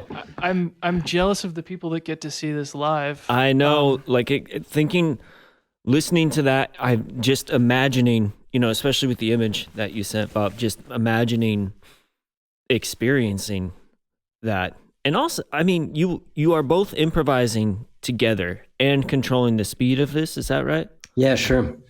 Wow. What a thing. That's incredible. I mean, that is really an amazing concept and piece. I would love to see this sometime. How much does it weigh? Do you know? With the motor, it weighs 200 kilograms. I'm not sure what that is. I guess we'd have to multiply that times 2.2. So, per pound? Yeah, it's more than 400 pounds. It's more than 400 pounds. It's probably it's more than I can bench. Is the motor underneath or is it suspended? And the motor's It's suspended. It's suspended as well. Okay. And for the motor, I found someone who specializes in hanging turning motors. Well, there you have it. Exactly. Who would have thunk? What other projects are they working on? I guess it's a thing to hang big, gigantic Christmas trees and have them turn around. Oh. Or else, like, anytime you see, he also works, like, for television, you have, like, turning chairs, chairs that turn automatically. Like, you press a button and the chair will turn itself. Like the voice or whatever? Exactly. For example, the voice. Yeah. So he works with big companies usually. And it's the first time they embarked on a project with an artist, and I think we'll continue working together. Yeah. Right on. Oh, okay, cool. I see. Wow. Yeah, he's all solutions, this guy. Yeah. Good. Yeah. So eventually, because I can't be there all the time to pilot the piece, I'd like them to become autonomous. And and so that's going to be a whole nother uphill battle here. But I'm starting to associate myself with people who can program these totems and who can send signals to different totems and stuff like this. So I think it's going to be interesting what will come. Are you hoping that would happen based in reaction to what's going on musically? Like they'd be able to... Absolutely. Okay. Very cool. Very cool. And I think if I were to have, for example, 3 or 5 turning totems for this project Phare in a space, I don't think that they'd all be playing sonic Braille. I think that I'd like to mix a lot of field recording into there, get a lot of natural sounds like birds or water or thunder or sounds that kind of give the sonic Braille a whole nother context. Maybe open up the space a little bit for it. So we'll see what comes. I have a show coming up, not this summer, but the summer after, and that's going to be the first time that there are going to be multiple totems for Phare. Are you That's got to be a big space, huh? Yeah. To find. Yeah, it's a cool space. It's a cool space. Do you have a standard for the speakers that you use for each totem? Like, are you going to try to make that unified, or are you just going to... No, I think that each totem should be like a voice in a choir. Each totem should have their own voice. And there's economic constraints behind it. I go to the secondhand stores and I'm looking for speakers that I can either, that either work already or that I can fix easily. Maybe if there's a loose, I'm losing my English. Sodio. Just say like it weld? in French. How do you say that? Not a weld, like a soldering. Yeah. Or and sometimes if I have to replace the speaker, then I'll do that. But I like the idea that there's in this totem. I mean, there's speakers that are 150 watts and there's speakers that are 30 watts. Yeah. And so each one has their own job. in this wall of sound. Wow. Yeah. Interesting. The images behind this, which we'll share, are just so fascinating and intense. I mean, this. Yeah. Is it terrifying? Like, I feel like they look terrifying. When you made this, were you like, what have I done? Well, I think that what surprised me most is the physical reaction that people would have to it. Oftentimes, what people would do is they would end up closing their eyes because the lights just became maybe too much. Mm-hmm. But even with the eyes Wow. closed, the light still caresses the other sides of your eyelids, so the light is still present. But one guy came up to me after a performance and he said, I just broke down sobbing. I don't know where it came from. And I was like, I'm sorry, and he says, no, it was great. It was really just so powerful. And I was just overwhelmed with emotion. I mean, Wow. other people, they couldn't deal with it, so they'll skip out on it after a little while. But for the most part, people were into it. People were really into it. And it really depended where you were in the space as well. I mean, if you're really close to the speaker, that's where it was really harsh. But if you were farther back in the space, the sound just became so much more, spatial. Mm-hmm. Yeah. Interesting. Really. Yeah. There's really it's really a unique thing what you're doing with this. Yeah, it's amazing and very fascinating. And I can't wait for the forest of lighthouses. I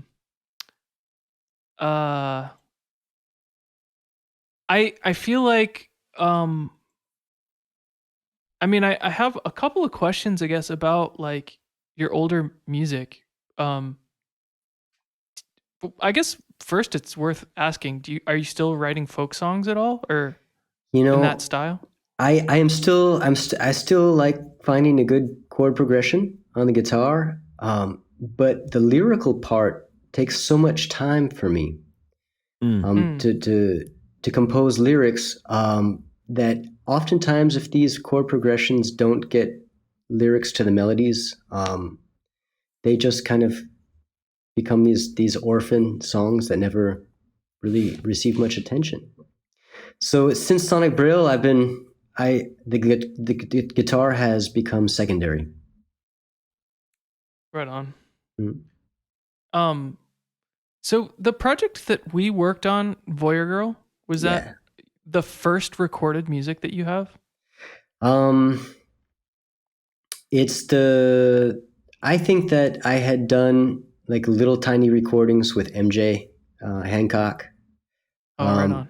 Like, but kind of one-time deals, and that was about it. Yeah. Yeah. That was definitely I think the first series of songs or record, if you will. Yeah, that was really fun for me, for sure. Well, thank you for holding my hand through that project. Basically what happened were you working? Yeah. I had a guitar part, so I played the guitar, and I had lyrics, but without melody. And Bob put percussion and sang lyrics to and they're relatively short songs. I think they were kind of like haikus, if you will. Yeah. Yeah. Okay, so Bob, did you compose the melodies? Yeah, I was kind of sitting in a producer's chair, more or less. Yeah. Like, trying to kind of put together these materials that Reeve provided. Like, he recorded the guitar parts, and then, I mean, it's funny listening back to it because I was super young. Like, my production was not good at the time, but I thought that the songs were really interesting. Like, I actually, some of them, like The Librarian, I really like that song in particular. The lyrics are really good too. I like. Yeah, I remember that one. A curtain of bells shedding ringing shadows. That one too. Yeah. And you know, I think thanks to you, I was able to start singing while playing guitar. Oh, cool. Oh. Because I would take the melodies that you had written and the phrasing that you had used and mimic that. And that's when I really started putting the guitar and the voice together. Well, I would be down to listen through, because I mean, I really loved a lot of what I heard on like Lowside and Wasteland as well. And it might be cool to, like, for our last little segment here, to give the audience like a sense of where, you know, we did it backwards, and I'm partially responsible for that, so I apologize. We ended up diving straight into Sonic Braille there, but also to hear where it come from. And like, there are instances where you have these really unique, like sparse songs, but they have these sonic events that I certainly didn't expect. And I think it'd be cool to contextualize your current work now with some of what you've done prior, if that's cool with you. What do you think? Absolutely. I think that when I came to Arl, we had a new baby. We had founded an art space, an art gallery, if you will, and we had a new house, and we didn't know anybody in the city, and I didn't speak French. So I was very much isolated. That first year, I was very much isolated. Spent a lot of time, when we weren't taking care of the gallery, looking for odd jobs. And when I didn't have anything to do, I had my guitar. And so, I mean, while the Mistral was blowing, we'd make a fire and sit next to the fire, and I would compose these songs, and I got really into songwriting, I guess, if you will. And so one of the first, I guess, that I started recording songs for Arrows and Corridors with Voss. That came out in 2013, but we started the project in 2011. And it was a project that we made out of Vasily Shalashov. I don't know if I said his last name. Started out of Miami. I was going back at the time to Miami to make a little money on the side, working at museums and for Art Basel, coming through as an art handler. And so at night we'd record these songs, and it started as a really small project where we were going to record 3 or 4 songs, and it was going to be guitar, maybe some keys. And it turned into a project that spanned 3 years and used the likes of more than 20 musicians. Yeah, I mean, the cast on there's pretty all-star from that scene. That's amazing. The credits, I mean, it's it is pretty all-star. And in the meantime, because I was frustrated not having my hands in the dough, if you will, really physically being there to work with these people, I recorded another album that's much more low key, and it's pretty much just me and the guitar. That's Lowside that you were talking about a little earlier, and that actually came out before Arrows and Corridors in 2012. And that was very much get in and get out. And I recorded the whole thing using a microphone of the iPad.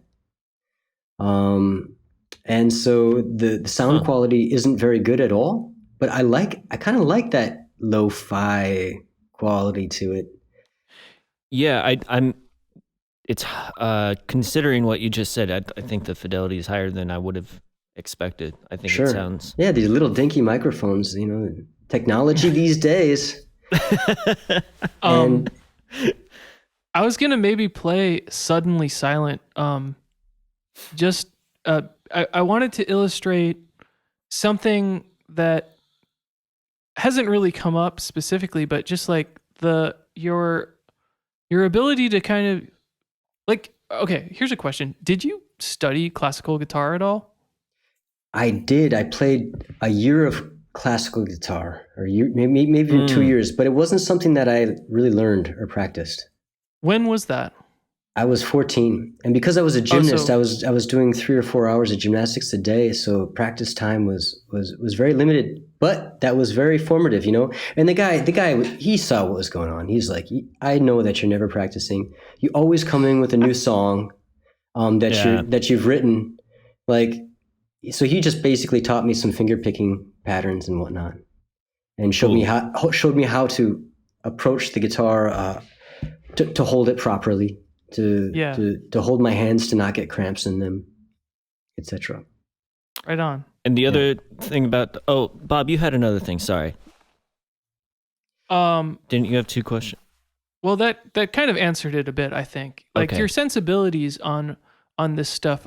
Like we've said folk a lot, but there's also a kind of classical guitar sensibility that you have, and it's not just technique, it's also musically, like some of the way that you think about harmonies and chord progressions. Sure. Well, I listen to a lot of classical music. I like classical music in general, you know, and I'm big into the romanticists like Rachmaninoff and stuff like this. Cool. But just to go back to Suddenly Silent, Bob, actually, I think you are kind of the inspiration behind that song, because I remember one time you were hanging out at my studio and you're kind of like this bombastic guy. And like when you're walking, I think that like I would hear your footsteps. And then when we were in my studio, like you're playing with this lighter and it was on the table and it was like kind of like this. It wasn't, you weren't playing it with it because you just needed to do something with your hands. It was like a sound thing, you know? Oh yeah. And so we started talking about sound and how, basically you were telling me I make sound, therefore I exist kind of thing. and I was like, well, you know, I think, I think we need like silence, and Miami is such a loud city too, you know. I was like I think silence is good every now and then, and so we had this conversation about silence, and so I got to thinking, for this song, what if every noise that we make, every vibration continues to vibrate, and so we're still hearing the screams without really hearing them of victims of war from thousands and thousands of years ago, or and what if that was just to all come to a stop, and that there was like this real silence that takes hold. That was kind of the idea of the song. Wow. Yeah, and in this one, this is one that stuck out to me because the elements that are not your guitar or the voice happen just once or twice, but it really, it's something that ears latch onto when they're there, and then they're gone, and they're really fascinating and really subtle, you know? So I loved that as a, just something to use, like in song making, you know? Sure, I think a lot of ideas. Subtlety can go a long ways, especially within the art world, or even within cinema. You watch a movie, and it's not the movies that really catch your eye, or it's not the art pieces that are loud and vibrant that necessarily stay with you. It's sometimes when you approach a piece and you notice a little detail that catches your eye, that makes you think about it completely differently, and that's what stays with you. And so I think that I don't think that I was trying to make a big bang with this album or with this song, you know, just put in these little sensible touches, if you will. Yeah. Well, it's great. Let's listen to it. I love this one. And just to reiterate, this is the one from Lowside, which is the album that you made sort of simultaneously to the larger project that you were working on with Voss. Yes. Okay. So.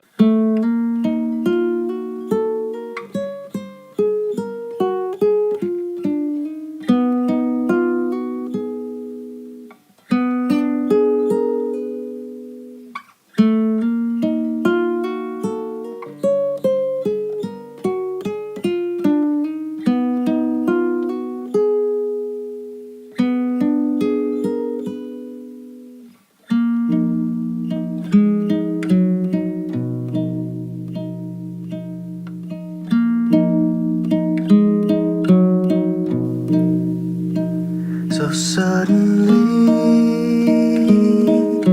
silent, so suddenly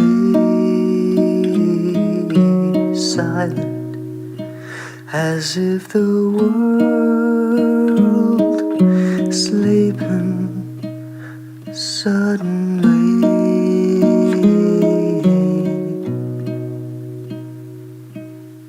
silent.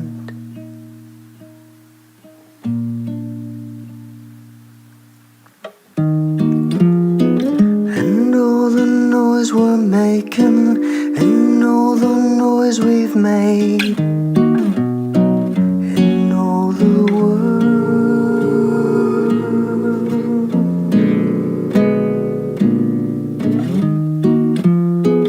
and all the noise we're making, and all the noise we've made, and all the world.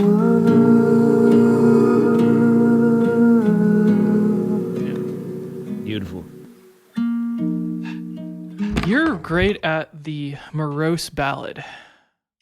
Yeah, That's yeah, like- and I think if you contextualize that album, you know, me sitting in front of the fire in these Arlesian winters, not knowing anybody, and in the town being kind of all closed up anyways because the tourist season is over.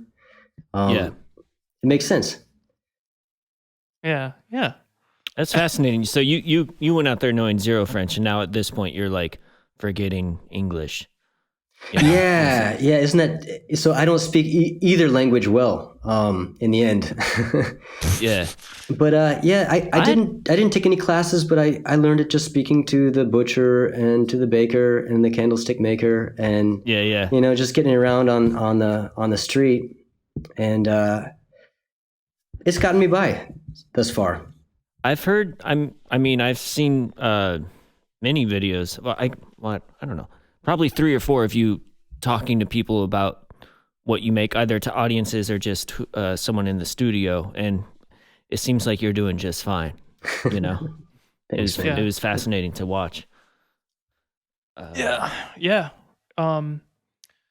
So, when did you actually finish Arrows and Corridors? Was that? That was 2013. Oh, Spring okay. of 2013. We started in 2011. I think there were kind of main conspirators that was working with the likes of Rainer Davies and Dion Kerr Richard Hargett, right? and Richard Hargett on drums. And those guys, they're just, you know, they're top notch musicians. I just kind of throw out these songs and then they would pick them up in 2 seconds flat, and and give it their own artistic sensibility. And I think that Voss did just a wonderful job on the production of that album. Yeah, Voss is another top-notch human being. Yeah. I was thinking about playing a little bit of. Well, okay, I did a cover. Did you ask me to do a cover of Dust Constellations? Aki Shiroza asked you to do a cover of Dust Constellations. Because Really? Aki, we can go back to Self Page actually here. We're gonna take it back here. So Bob made a piece called Self Page with Adam Varner, in which it was. Well, how would you describe that music? Well, we were taking RCA signals from like VHS tapes and running them through, turning it into audio. Sure. That was the And start it was of it. kind of a lot of collage as well. Yeah, and yes, and that there was some collage, and then just kind of editing that into music afterward was sort of my task. I think a lot of it was recorded much earlier than when Aki got involved. Okay. And so you kind of handed me this project, which had 5 chapters, if you will. Yeah. And I got Aki involved, who is a video artist, to illustrate the music, if you will, or to put moving images to the music. And so Aki was doing another video. This was in what, 2015, maybe 14 or 15. And I think he asked you to do a cover of one of my songs for a video of his. He's a marine scientist as well. And it was after there was some oil spill in the Gulf. I can't even remember what it was called, in 2011, I believe. Mm. And he had filmed an oil slick on top of the water, and it is just gorgeous. I mean, you have all this iridescent color from the oil. And so he asked that you do a cover of Dust Constellations for his video.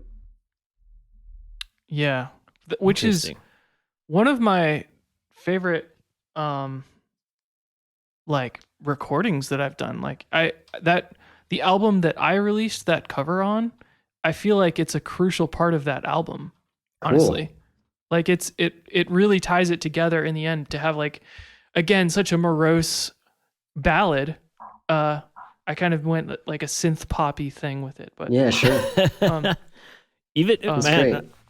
I love just a quick aside there. The cover art on this also has a similar spiral structure to what we talked about earlier of you creating, but this time snaking around a tree. It's very interesting. Of arrows and the cover of Arrows and Corridors.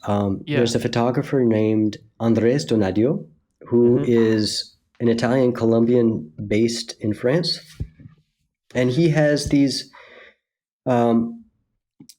what he had a tendency to do with this series was to isolate different subjects with a very neutral gray background. And so I saw his art. Oftentimes it'd be just a telephone pole in the snow, and that's it. And it just becomes almost like abstract art. One of his photos was this tree, and I asked if I could do a drawing on it. And so he said yes, and before you know it, we had a whole series of this kind of work where I was looking at how I could insert almost an organic geometry into his photography. And so that's what we ended up doing for Arrows and Corridors. Is it's kind of like a pine tree, I believe, and there's this white snaking spiral that is kind of going up.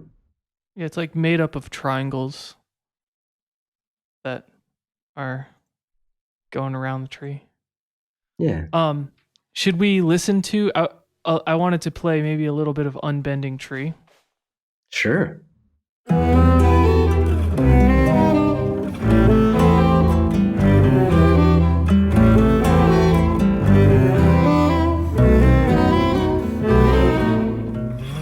Better see it my way or the highway you roll.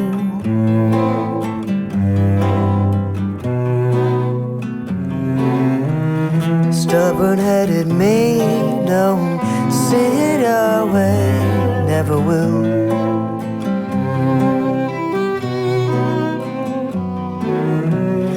After all these years, locked in mirrors, there's only me.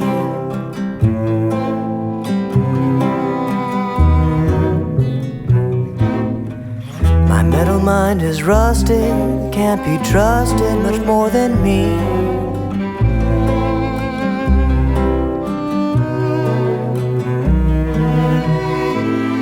I am rigid, an unbending tree, and I'll break, for I can see. I am rigid, unlike the sea, and I'll break, for I can see. I am rigid, unlike the sea.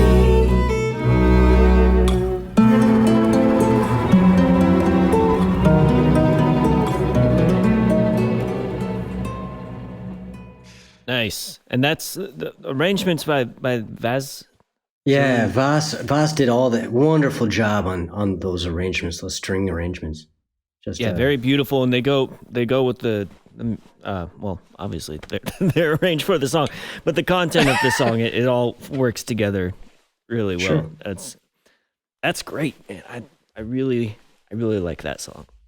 Just the lushness of it, the chord progression, the melody. I've talked multiple times on this podcast about how unfortunately words are always the last to really sink in, but I'm going to be listening more and more to everything, you know? Great. It seems from what I have listened to that you do, and you touched on this earlier, like words are really important to you and you take a lot of time with them. So I definitely want to do due diligence with that. You know what I mean?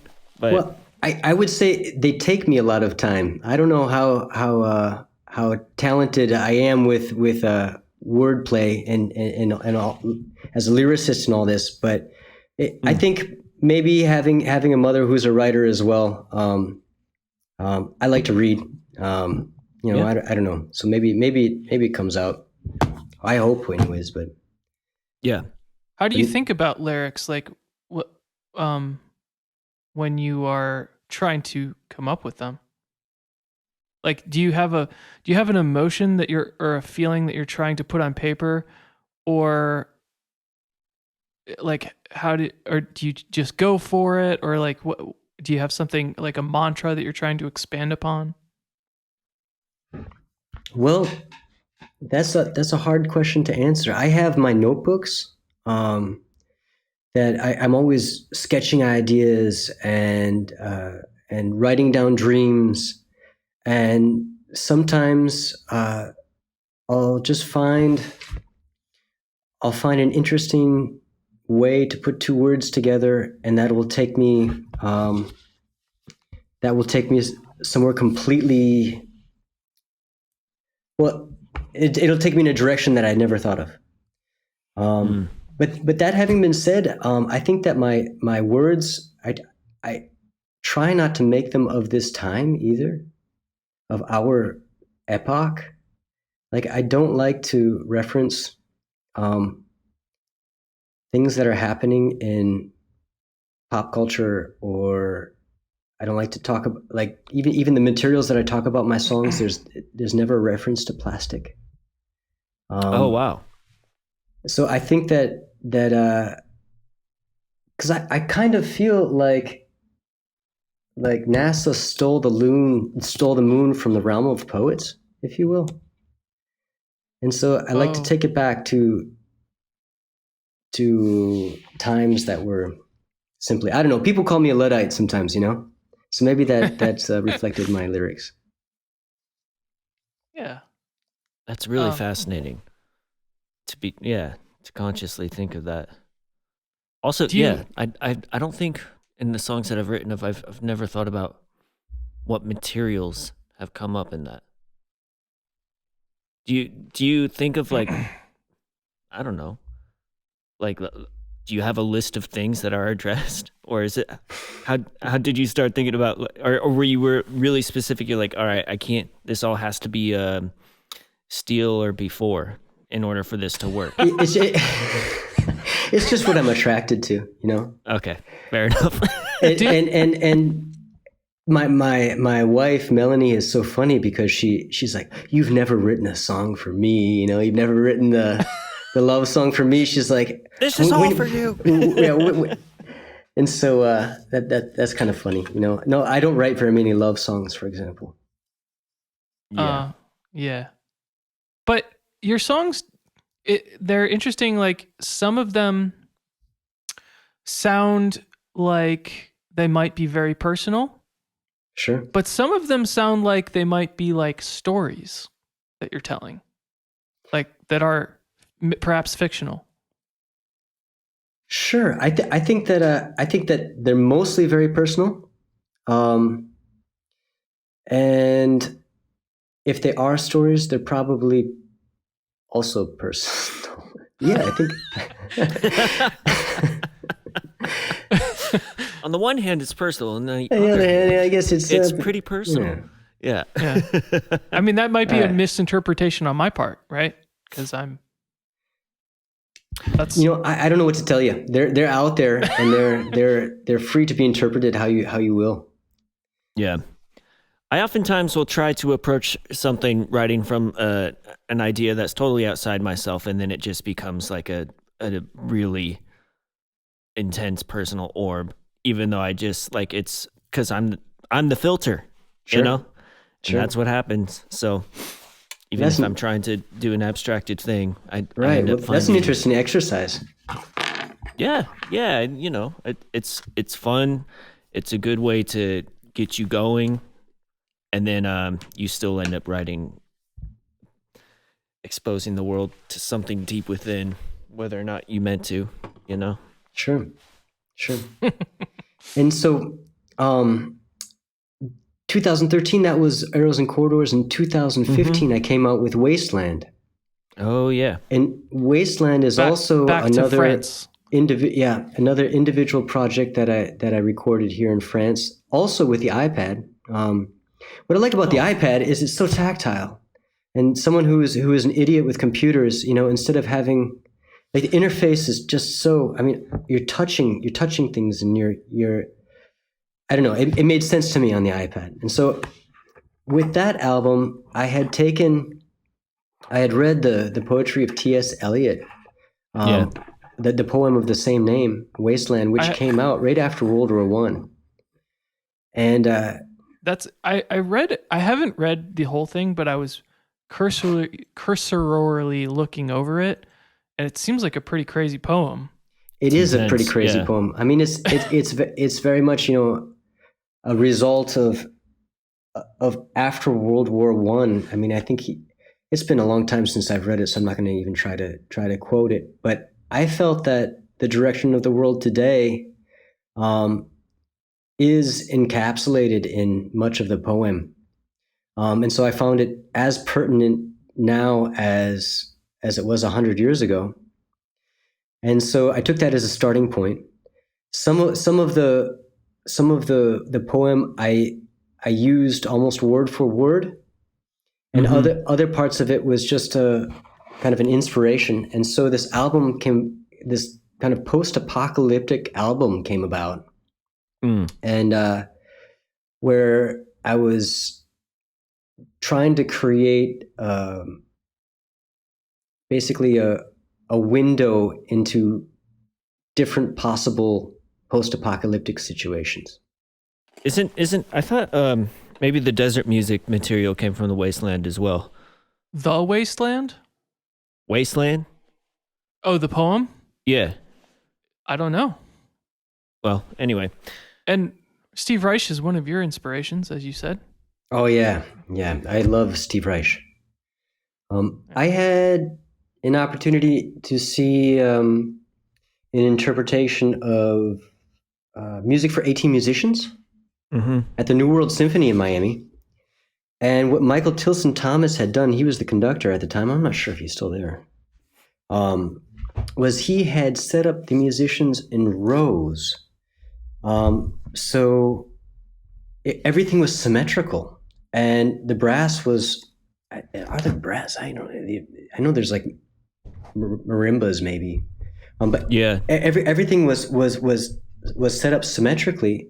So what he was able to do is pass the music to the left and to the right, and so you have stereo on the stage from the stage itself. It was pretty amazing. Oh, did he come up with that based on the entrance of the musicians and just like the composition itself? That he structured that? I'm wondering if that was in the structure, in the instructions itself for the piece. Because when I hear recordings of it, it's not happening like that. That stereo thing is not happening. Yeah. So maybe he took a liberty to do that, but it was really amazing. Reich definitely has like the layout, like on the score of how he imagines the musicians being. So maybe it is fanned out like that. And then just on another side note, MTT, Michael Tilson Thomas was out here with SF for a long time. So really? I think he like just retired this year or last year. He's still doing a few concerts. Okay. But he was a huge cultural figurehead in San Francisco in the Bay Area. Great. You know, I saw a wonderful battle between him and this Russian pianist. They were doing, I think it was like Rachmaninoff's Second Piano Concerto. Okay. And I was seated behind, you know, where the choir normally sits. Oh yeah, So I could see I could see the expression on Michael Tilson Thomas's face, and so you got this Russian pianist, and he's got like these meat hooks for fingers, you know, and you never think that he could hammer out the notes as fast as he did. But you had Michael Tilson Thomas, who's kind of like this lackadaisical conductor, if you will. He's just like easy, you know. He's like easy. He's like easy conductor. He's not pushing it too hard, you know. Yeah. And then you have this runaway horse, like pianist, who, and so every time he comes in with a solo, he's pushing, and the orchestra is coming up, and Michael's starting to like slow him down, you know, slow him down, and then every time there was a break from the pianist, he would calm the orchestra a little bit, and they would take it. I tell you what, I think he totally misinterpreted the piece. I was all for the Russian guy's interpretation.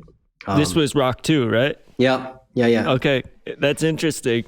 Yeah, I mean, there's a lot of not chill parts in there at all, you know, like especially with the pianist.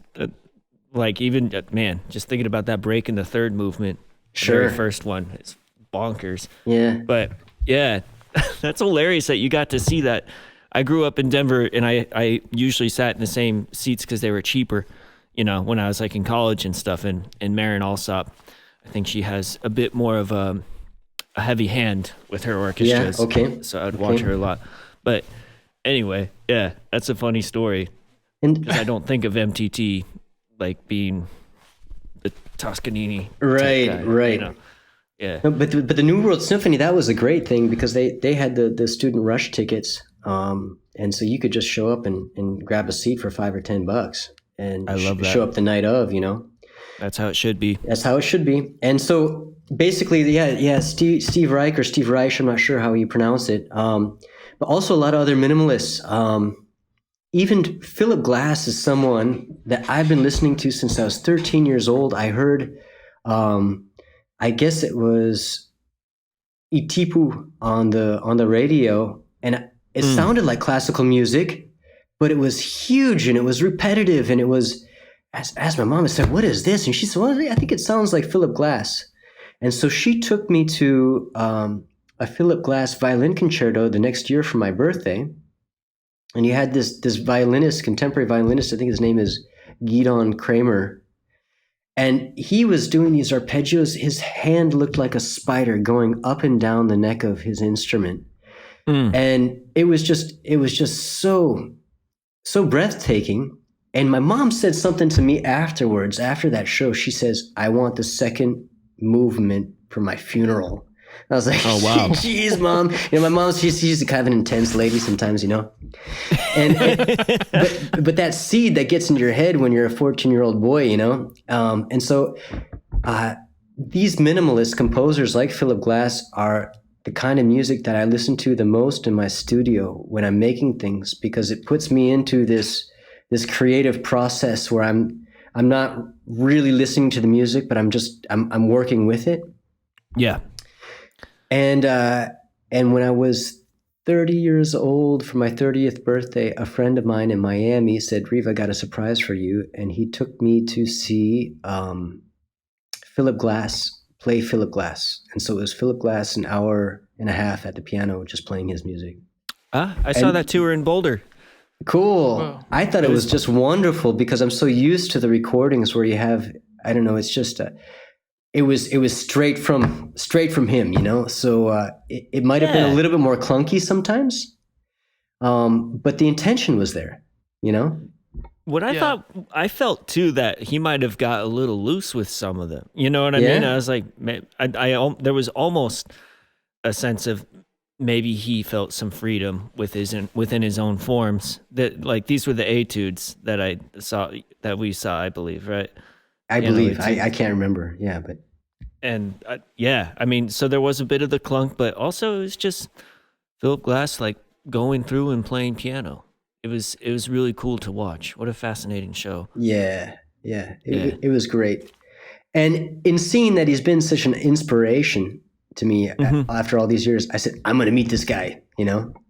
And so I waited around afterwards and I caught him in the hallway and I was like, you know, did the whole fan thing. I was like, well, you know, I just want to thank you, man, because you have been there for me so much through my life, you know, and that's just such a wonderful moment when you get to say that to somebody. And so, and I said, and I got a letter. I had written him a letter 10 years earlier for that very reason, because an artist friend of his, Robert Rauschenberg, who is based in Florida, had died. And he had a studio that was quite accessible on this island. What was the name of this island? I forget. And a friend of mine said, well, you want to meet Robert Rauschenberg, just go to his place and say, I'm available. I want to work for you. And he'll find something for you to do, and you can learn from a master, man. And, you know, that was right after I got out of college. And so I was just working 3 jobs to try and keep my head above water. And so I never took him up on that. I never took the initiative to do that. And here he up and died on me, you know? Yeah. So I wrote Philip Glass a letter explaining that I regret that I didn't get to tell Robert Rauschenberg, or I didn't get to express how much of an influence he was on who I am as an artist. But that I wasn't going to make the same mistake with Philip Glass. And so I had this letter and I never knew who to send it to because I knew it would just get lost. Like if I send it to his record company or, you know, if I try to find his agent, you know, it'd probably never get into his hands. Yeah. And so I told him, I said, I got this letter for you. And he's like, well, give it to me. I was like, well, I didn't know I was going to see you tonight. So I don't have it with me, but can I send it to you? And then he was like, whoa, you know, you don't want to be giving your address out to fans, you know? And I was like, don't worry, I'm not a stalker. I live in Arles, France. And he's like, Arles, I love Arles. And he started talking to me about, I guess he works a lot with there's an opera house in Montpellier, which is not too far from Arles. And when he comes for that, he stays in Arles. And so we started talking, and before you know it, he's writing down his address. And so now I have his card that says Philip Glass and his address was New York. And I ended up sending that letter, and I said what I needed to say. That's beautiful. Awesome. Man. Yeah, he had spent, he studied in France, right? I have no idea. I have no idea. Man, what's her last name?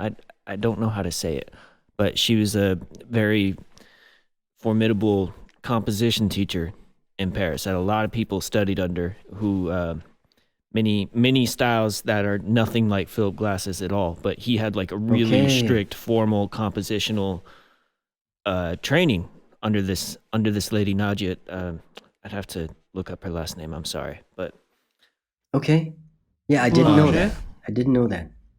And also 100% the desert music by Steve Reich is not inspired by Wasteland. It comes from the desert music by William Carlos Williams. So let us clear the record on that. But let's get back to Wasteland as well, because also another beautiful cover of your art on this one. It's kind of a bouquet of explosions. Yeah. It ends up looking a little bit like coral with the blue background. Coral, yeah, sure. But it's there's a little bit of the Challenger explosion in there as well. Oh wow! Woof. Yeah, harsh. But it's harsh, but it's beautiful. You know, the same way that a hydrogen bomb is just so beautiful. It's just so extraordinary and so terrifying. Yeah. Fascinating. Yeah.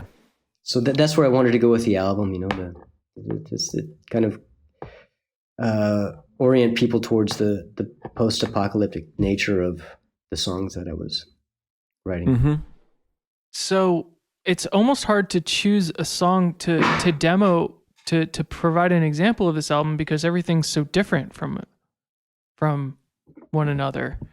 Um, like ones that kind of stuck out to me as really interesting things that you've done are like the track Doomsday itself is like very, it's like almost kind of got like a interesting sort of psychedelic vibe to it, maybe like Sure. a Beatles thing. And then Thunder is like instrumental percussion almost for the most part. Yeah. And then Rain Lust, again, back at we're morose ballad, but Yeah, I think that's it's my favorite one.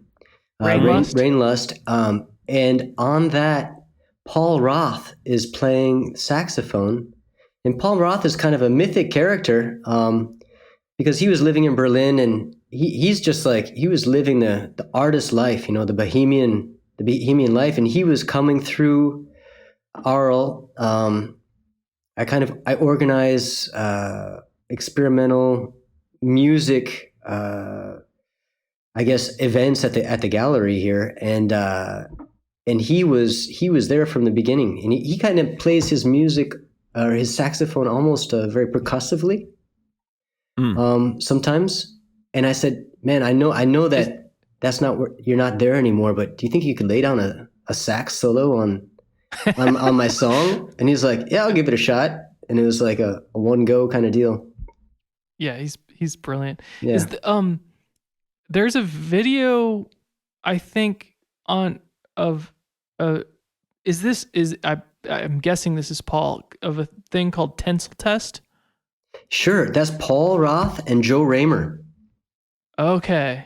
They had a duo where they would Is lay that down Melanie's Gallery or something? Joe Raymer's bass on the table, and they would kind of beat it up with different tools and instruments, and they started treating the bass itself as just a resonant body.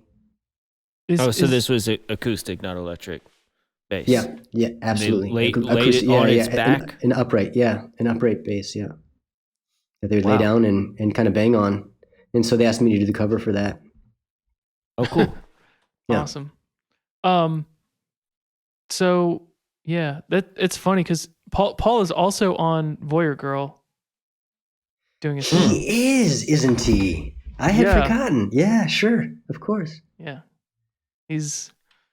So in this context, were you trying to get him to play in a more straight ahead? Well, here, let's listen to it. Yeah. Okay. Here's Rain Lust.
You know, taken in context of you creating like a post-apocalyptic vision of the world, you know, that's kind of terrifying.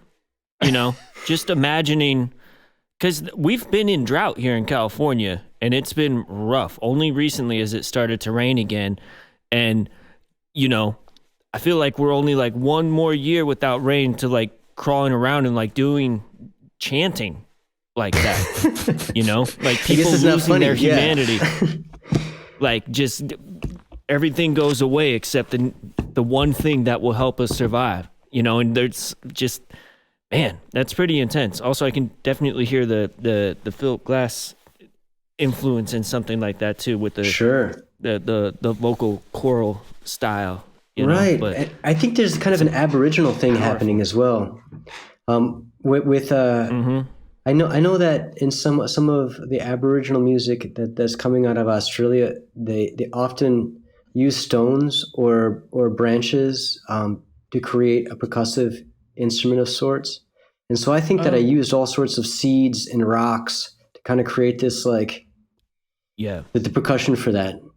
And it was that's cool. Yeah. That's kind of cool. up your alley. I have a percussion alley for sure. It's a long alley. Yeah. Lots of different vendors there. Yeah. Yeah, I mean, this whole album is pretty interesting. Like each song is, how do you conceptualize the album being done? Or like, did you write all the songs and then we're like, I'm going to record it now? Or were you just putting this together over time and then at some point you were like, it's done, I'm going to call it? Yep, that's it. One song at a time. Yeah. I don't know. I mean, but this was part of an exhibition. So did you have in mind that this was part of that? Or were you like, okay, here's this collection of songs that all have a similar theme. Well, now I'll make an exhibition. You know, I think that I'm wearing a couple caps here. You know, being a visual artist and a musician, I always felt like there were kind of two parallel disciplines, and the predominant discipline was my visual arts. But at that point, I started to feel the need to bring the two together, to look for the keystone of the arch, if you will. And that came about with Sonic Braille, really. As soon as I hit Sonic Braille, it just seems like my two worlds merged, and I'm on a really good direction. I'm on a really good wave right now. Yeah. But I started feeling that when I came out with that album as well. I wanted it to be visual as well. And so with that album, I did something that I don't usually do. And that's, every morning when I come to the studio, I would give myself 2 hours to make a piece. And that piece had to be completely improvised. And so I was using old frames and kind of making these assemblages of found materials and throwing paint. And in the end, I would have a piece that could be any size, but it was a two-dimensional piece. And that would be something you could hang on the wall. But in the end, I made a topographical relief. So imagine if you screw 3 frames together to create a pyramid. Okay. That's kind of the topographical nature of the exhibition. And so I created this wasteland of mountains or of all this trash that had been kind of converted. And the last track on the album is actually, I think it's like a 14-minute track where it's just a collage of all the sounds that had been used in the album up to that point. So it totally goes with the album, but at the same time, it's another story. And so I had that music playing in the space to give the ambience. And to light the show, what I did, instead of lighting it from the ceiling, I made a horizon of fluorescent tubes going through the gallery space to create this low, far off horizon. Mm-hmm. And that was Wasteland. And that same year was when I came up with Sonic Braille. And that's when the two really became fusional. Yeah. Your visual art and your musicianship. Yeah, exactly. Yeah. Wow. Cool. Right on. Well, that takes us right back to the top then. There we go. All right. Let's do it again. Yeah. Was that a wrap, boys? Well, I believe so. If there's anything else you'd like to say or mention or anything, but I really appreciate you talking to us and going through everything like that. You know, this is amazing work, like a really fascinating and unique body of work, and it's really cool to talk to you about it and get your perspective on it. Well, thank you very much for having me. Thank you for all your interest and all the research you've done leading up to this project. I'm really honored to be a part of Fantastic Tones for Human Bones. Oh man. Yeah. Well, thank you very much. Yeah. Should we direct people to your blog and your Bandcamp? Sure. Actually, I'm gonna give you another link. I'm gonna give you another link that you can post.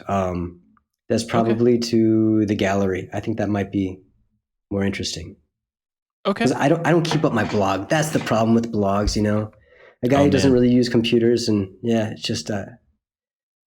You know what though? Okay, I was thinking about this, man. You have some older pictures on there, and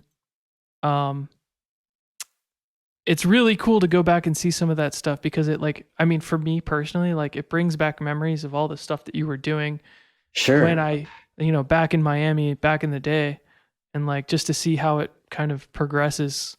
Well, put up the blog, man. Maybe that'll be a reason for me to update it.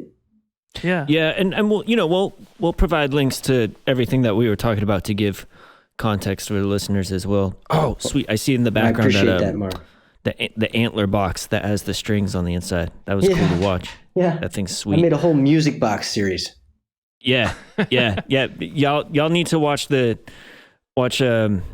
YouTube videos that we'll put up links for. It's fascinating, and you'll get to hear. Get to practice. You'll French. get to hear your French.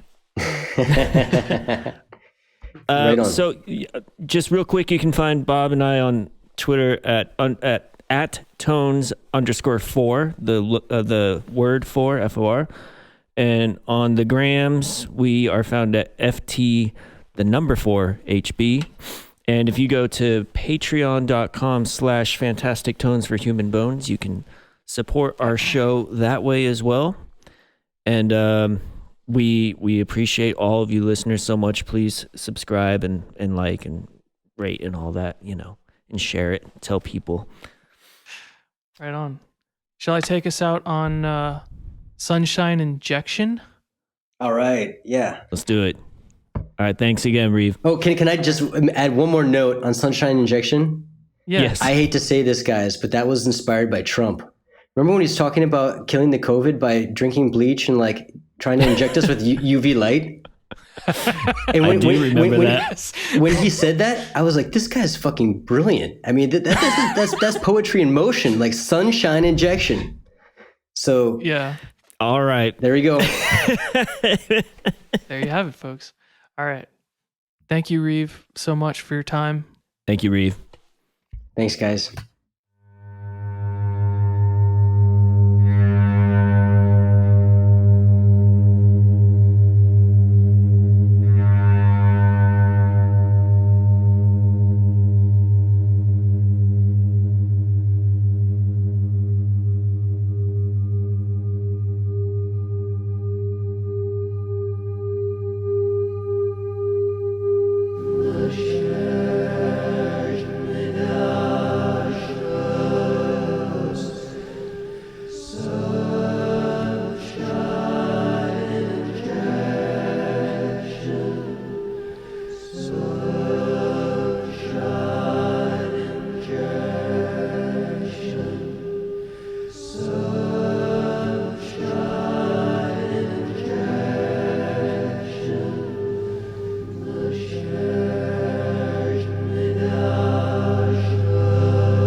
Sunshine my way.